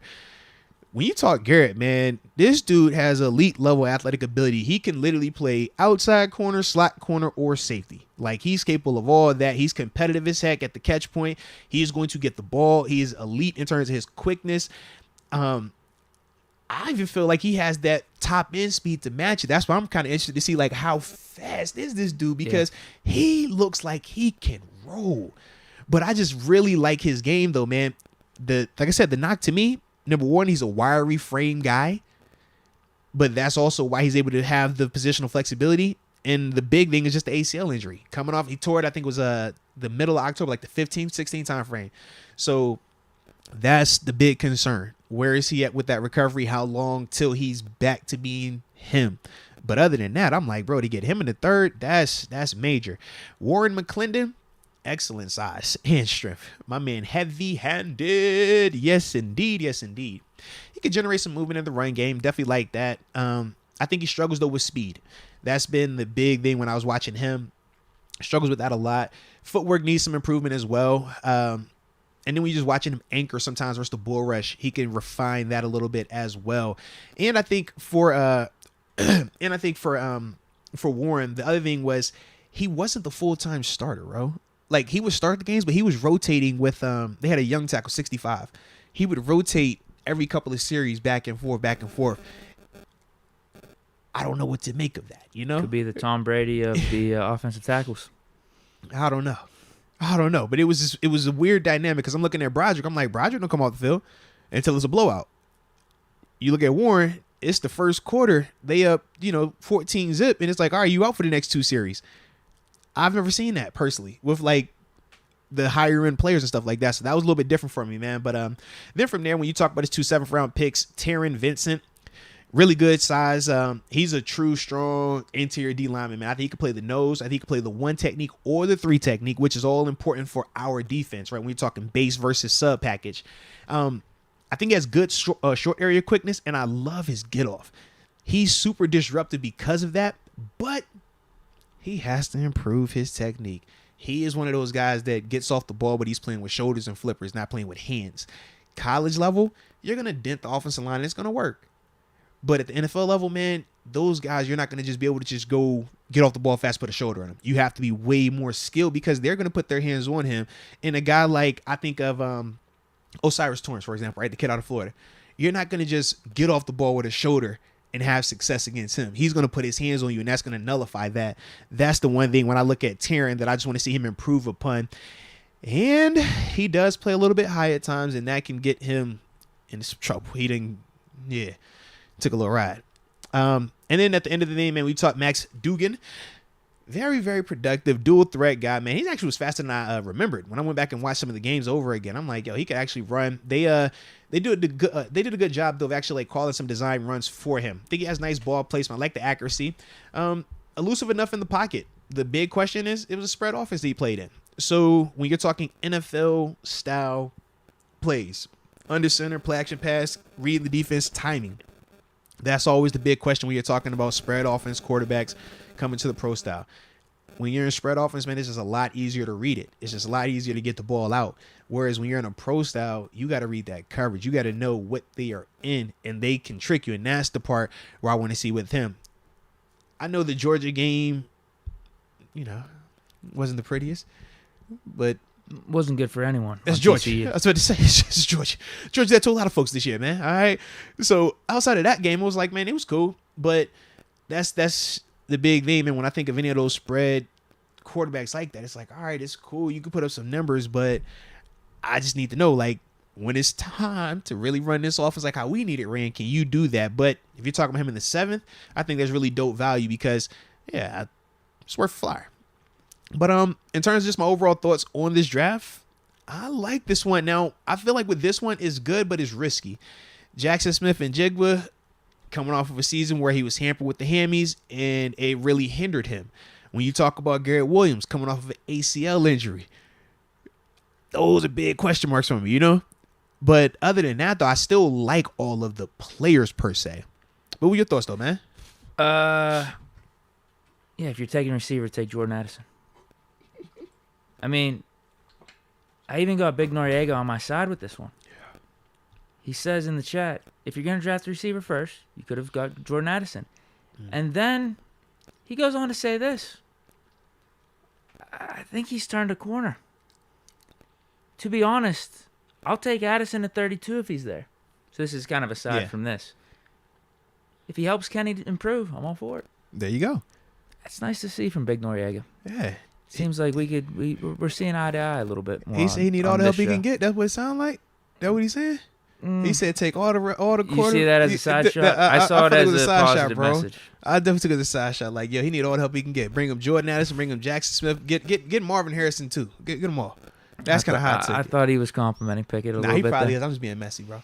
He probably is. Yeah, that's the only thing. Draft receiver, take Addison, because I like all the other picks. And I know you said it's a little risky. Yeah. But what I like about the risk here is he's hedging a little bit by having 2 cornerbacks. No, he is, though. Facts. High upside in Garrett Williams. Getting him in the 3rd round feels like a steal. You can have him sit out for the first half of the season. Then you got Deontay Banks. Because if Garrett is healthy, Garrett, to me, is way better than Deontay. But Deontay is already like good in his own right. Like I feel Banks. Good about Deontay. Absolutely. I do like Banks. I feel really good about Deontay, man. Henley, would I prefer a different linebacker? He's one of the top 5 guys. Yeah. Was Simpson available there? Was Sanders available? I would have preferred those two, but to me, man, Henley, bro, he's productive. That's the thing that I do. Like his tape is hot. You cut it on, you don't have to look for him. Remember that was the thing I had said when I put on the Simpson tape. I was like, man, at times I gotta look for him. With Dayon, bro, you ain't got to look for this cat. You cut that tape on, man. He's around that ball every single play, man. And that was the thing that I did. Like, I just don't know, like I said, if he's going to fit our 3-4 versus the 4-3. And in terms of Jackson Smith, man, if he's healthy, it's, I don't know. It just depends on what your preference is. Don't get me wrong. He'd be a good receiver. Dope, yeah. Don't get me wrong. Yeah, both of them are dope. I'll take Addison, though. Both of them are dope. I just think it's, personal preference, man. Yeah, I don't think you can go wrong with either player, though. They're both, honestly, very similar. They're legit slot receivers that we're going to see if they can play wide receiver, too. Can they bounce outside? But they slots. They smooth as heck, silky smooth with it, man. When you talk about how they can run routes, I think Addison has a little bit more top-end speed on him. I think Jackson Smith, though, just to me seems like the more just in-and-out player in terms of just winning early on. But to me, I like Addison in terms of the deep ability because he's more like a Deontay to me. Whereas Jackson, like I said, he seems a little bit slower. Just a little bit. I don't know how much, but I feel like Jordan's going to run a faster time, though, man. If I had to put money on it. I agree with that. And then Dugan, sure, he could be Kenny's backup. Yeah. That's backup, third string, That's whatever. literally all we looking for. Yeah. He ain't got to be nothing special. Sure. But I'm hoping that this includes, like, we already have, like, Mitchell, or we already have, like, a vet that we was talking about. So, Right. Probably. Yeah. But if that's the case, then, I do really like that draft outside of Njigba. I would have taken Addison. Yeah. That's really it, because I like those next 3 picks. Oh, facts. Yeah. Banks, linebacker, and then Williams. That's pretty good. And then, obviously, we got our depth pieces for the next 2, and then your quarterback. You got some extra offensive line help, man. So, yeah. I don't know if I'd take his over Big Noriega or not, though. I'd have to think about that. We'll get back to review it, though. We'll give our final at the end. All right, the last one, though. Vince Trombetto. Dang, bro, was I really tripping? Man, I was like, yo, you could tell I was on my, man, I ain't even centered this thing, boy, Deke. Jeez. Now we good, you know? Sometimes, man, when I be preoccupied, Deke, man, it be cutting into all this other good stuff, man. But, you know, sometimes life happens. All right. So, for Vince Trombetto, he went with Joey Porter Jr. in the first round. Anton Harrison, the big tackle out of Oklahoma. Then from there, 49, Dayon Henley. Third round, Keanu, excuse me on that. Keanu Benton. And then from there, Parker Washington for my Penn State folk out there in the 4th round. Then the first of the 7th rounds, he went Trey Dean the 3rd. And then out of Houston, Clayton Tune. Is Clayton Tune our new E.J. Perry? Yeah, I've seen him pop up a couple times. I'm the South Philly's like E.J. Perry, bro. Yeah. But shout out to Vince, man. But in terms of these players, obviously we just talked about Deion. Very familiar with him from what we just said. Man, I might have to drop a film session on him. I'm thinking about it. But after that, Anton. Where was our notes on for Anton, man? But he's the big body tackle out of Oklahoma. Think that he is physical, handles speed well, struggles a little bit at times with the bull. That was the difference between him and a guy like Paris Johnson. I think they're very similar, but they struggle with the opposite of each other. Paris, to me, struggles with getting down with some of those speed guys. Anton struggles with anchoring versus some of them bull rush dudes, man. But I definitely like his game, and I think that he could definitely help us out, man. Then from there, Keanu, man, another one of them big body interior D lineman cats, man. Where's our notes on him, actually? Because we talked about him before, too, if I remember correctly. Yeah, he's versatile. Yeah, because he was one plays nose tackle, plays the 1, could play the 3 as well. I think that for him, plays a little bit high at times. Hands need to be a lot better, but you can see the disruptiveness, especially in the run game. But he's definitely one of those big body nose tackles, man, that when he's out there, you can see he does have some disruptive traits to him. I still kind of like Siaki a little bit more than him if we're talking true nose tackles, but he does give you a little bit more versatility up and down that D line. Yeah, you're getting him in the 3rd here. Yeah, absolutely. Then after that, man, Parker Washington. Another one of them slot route runner dudes, man. Really good hands, decent speed, not overly explosive. And he's on the shorter side in terms of receiver. I think they had him at like 5'10", 5'9". But with him, man, he was still a good player. He had some big plays on his tape as well. But I don't know. It was just weird in terms of like when I watch him play, I would expect more productivity from him. But that could be that Penn State offense as well. So just throw that out there. All right. Then after that, when we talk Trey Dean, super long frame, man, safety / nickel corner type dude. Really good quicks and instincts, though. I like his instincts a lot. Think he's really fundamentally sound when you're talking about him as a tackler. Think he's really competitive, and he drives on the ball coming out of his break points really well. I like that. And that just because of how fundamentally sound is with his technique, his pad level. He's really good to be able to burst getting in and out like that. Some of the knocks on him, man, he has a thin frame. Like, he's more the wiry side.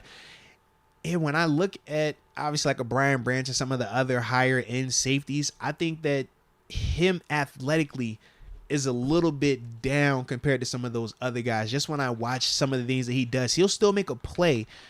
But I'm thinking of how that's going to correlate or translate when you're talking about better athletes, faster, more space. Is he going to be able to make some of the plays that, to me, when I'm watching him make them right now, I'm like, bro, he's maxing out to do this. That's one of my concerns with him. And then with Clayton Tune, I mean, when you watch his tape, good accuracy. I think his anticipation is there. Give me some Bailey Zappi vibes on occasion, man, in terms of the ball placement. He's athletic, and he does have legit wheels. He will take off. He was very productive, man. 40 touchdowns, 10 picks, man. Yeah, he did all of that. Real question is, can you make the NFL caliber throws when you're talking about NFL Open versus College Open? He had a lot of College Open. With Kenny had College Open, but we saw that translate when he came to the NFL. And it was like, all right, can you put this ball in them tight windows? Because it's not going to be a ton of separation. It's more so the pinpoint accuracy that's going to really fall in. And that's the thing, when you're talking about Clayton Tune, that's going to be the big question. We didn't get a ton of that when he was at Houston. But at the NFL level, that's what he's going to have to show. But if you're talking about taking him on a flyer in the 7th round, I don't have an issue with it, man. So yeah, how you like these drafts, bro? This one, it's not splashy. I wouldn't hate it. Just compared depends. to the other ones, though. It just depends. Like, I like the structure of it. All right, corner, Joey Porter Jr. Lineman, could we have done better here at this pick? I don't know who's available. Sure. And then you go linebacker round 2. Like, it all makes sense position-wise. Yeah. And then, all right, we didn't hit interior defensive lineman in the first 2 rounds. Take Keanu Benton in the 3rd. I actually like that. I like the Parker Washington move, too. Yeah, not bad. Like I said, we draft the receiver in the 3rd or 4th. It's typically going to work out for us, and then you got your backup quarterback in Clayton Tune, or third quarterback now, potentially backup quarterback in the long term. Yeah.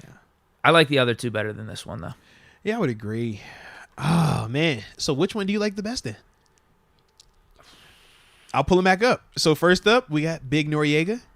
He went with JPJ, DeJuan Jones, Siaki Ika, Drew Sanders, Cedric Tillman, Richard Gorage. It's tough to beat Drew Sanders in the third round. That's really tough. That's very tough. All right. Then we had Little Votto, Jackson Smith and Jigba, Deontay Banks. Why couldn't he just taken someone else in the first round? Even if it wasn't Addison, he could have taken... I don't know who would have been available. Carter wouldn't have been available. Ika probably would have been a reach at that point. But if you're going to take a receiver, and these are the top two receivers that we're looking at in terms of being around in that range, is that really a bad thing? No, he's a good receiver. Exactly. God damn it. I really like the Drew Sanders pick, Ika in the second round, late in the second round. Joey Porter Jr. for Big Noriega. I don't like the DeJuan Jones pick. Yeah, then for Lil Votto, just pick a different receiver, dude. Just pick Jordan Addison. I'd have you number one. Damn. Drew Sanders in the third round is an absolute steal. I don't know what settings Big Noriega had this thing on, but... Hey, yo! I think I'd go Big Noriega. All right. You go big? Okay. I'd have it as a T1, though. Those are the best two out of these three, and I'd say the best two out of the 6 total that we brought in. Yeah, I would agree. I like. And I'm splitting hairs one way or another. Yeah. I was cool. Either one, man. Yeah, I kind of like Noriega's a little bit better, just because like I don't want to go receiver in the first round, personally. So it was like, and with his plan, he's cutting Chooks. He's Yeah. trading Chooks or whatever to bring in Jones. So it was like I kind of like that vibe. I give me some LB. I got my LB that I like the most. You know, right now at least. We even got a Pitt player in here, so we hold true. You know, keeping the factory open. And say it. I like it though. Shout out to Big Noriega though, man. Shout out to everybody that dropped one of them things in here, man, for the mock drafts, man. So with that being said, man, we're gonna keep the mocks coming, man. Keep sending them things on in. All right. And, let's tap back in. I think we got some more supers that pulled up at the end of this thing before we tap up. And John Pell just going off, giving 20 more memberships. Oh, go crazy then one time for the culture. You want to just announce those at the end? Yeah. We're going to do that on the way out. Yeah. Ryan Duran, how do I join the upper room? Go Steelers. Well, maybe John Pell actually got you in. I was about to say, he low-key might have. But other than that, they say on the desktop, if you go to, like, just the channel's homepage, there should be a button up there in the top right that says join. Or on any of our videos, any of our streams, if you actually look in the descriptions, you click on like the show more or whatever it is, you'll see where it says like, hey, join the upper room. It's like a little link. You click on that thing. But salute you though. Fish Momentum says be prepared for Frankie Eyes. Saturday. Ambition. Let's get it. Richard Arbizo, Deke about to move into Moats neighborhood after that bet. Hey man, you know we'll talk numbers if it happens. We'll talk numbers. Man. Okay, it's always space for you, though. You know that. Oh, thanks. Always. All right, you said you got the John Pell upper rooms. Yeah. Next is Noam Moats. Can you look at my mock draft? Send it in. Yeah. But I say send it. moatswinners@gmail.com, man. Absolutely. But I say, because, we got a ton of them in there. But that's what we try to do, like a couple each week. All right. So, yeah. Okay, Mike Lang says the first 2 mocks are old. You're not getting any of these players this late. They've updated the rankings now. All right. Maybe that's why they were so good. Okay. It's crazy. That was just a week ago. It won't. Yeah. It's the first. It's the second. The mocks was in there like the 27th, the 28th. Sean McCartney, how do I send mocks? I don't know if I did it right. Yeah. Big way. The easiest way to do it, man. Just moatswinners@gmail.com. We typically like to go on the PFF mock because it's the easiest, it's like clearest, and we can all say, hey, you know what? Even if we don't agree with the settings always, at least we know it's like some type of form where this is the alternative. Yeah, because the alternative is just you just send a mock, but you're just picking random people. And that's I guess that's one thing at least PFF has done good. Yeah, it's like at least you get some type of a board where you have the dilemma of, is this guy even available right now? So that's kind of, like I said, why we like to stick with them. Richard Arbizo said, I sent mine in drunk on Saturday night. Let's go. But that's it. That's it for the supers. All right. So, John Pell. Yeah, time to tap in with Going John off MVP. Pell. Here's what I'll say. If we're giving out awards for this podcast, John Pell with the financial MVP award, with the storyline, with the just intrigue award. AJ Martinez. Oh, AJ had us on one today. The storyline carried for like a while, bruh. Yeah, just making today fun. I would give it to AJ Martinez for that award. Shout out to you, AJ. Yeah, and we learned a lot too. It was very educational. We learned about vegetables. We learned about fruits. It was a good intro to the show, and we learned about cats. Cats. And the history of it all, baby. Yeah, and we learned about catfish from the NFL's perspective. Bro, it's a pretty dope day, though. Pretty dope day. Shout out to Friday Junior, man. Shout out to Friday Junior, bro. All right. So, now with that being said, John Pell, salute you because you have gifted memberships too. Perk up for this one. Quality Colas, Mitchell Mania, Rodney Klein, Mike Koladejic, Hunter 95, Katie Jarrell, Jaden Ito or Jaden Ito, Dakota 24, David Noor, Rich Dollars. Man, I was about to say, right, that's Rich. Shout out to Rich Dollars. All right. And then after that was your first batch. Your second batch was Armand Robertson, Justin Cross, Dalton Ellis, Supernatural _20, Jeffrey Ray Meeks, Bob Schreiner, Julian Doran, X Dorillis X, and Zara Thustra. Did I forget anybody? I got them all. And with that being said, welcome to the Upper Room. Yes, indeed. Yes, indeed. And we greatly appreciate each and every one of y'all being welcome to the family. But more importantly, man, John Pell, we appreciate you for paying it forward, man, and just being a stand-up dude, man, from the heart, Richard Arbizo is saying the show title for today could be Cats, Upper Rooms, Veggies, and Forbidden Love. That's pretty good. There we go. Shout out to the yes. I was about to say shout out to Forbidden Love, but I don't want to shout that out. No. Shout out to the veggies though, and the cats, and the side story of me and Big Noriega. I think like facts. Y'all kind of seeing some common ground here. It looks, kind of. Obviously, we might have this Hendon Hooker bet. It looks like a bridge, an olive bridge. It's some type of something going on here, man. Maybe we could share a beer together. Is what it seems, right? Or White Claw. Shout out, right? Shout out, man. But I like it, man. So shout out to the podcast, bringing everybody back together. There it is. So with that being said, y'all stay safe out there. Enjoy your weekends, man. Spend it with the people that you want to be with, man. The people that love you the most. All right. And with that being said, we spend the block on y'all next week. But anyway, until next time, baby. Peace.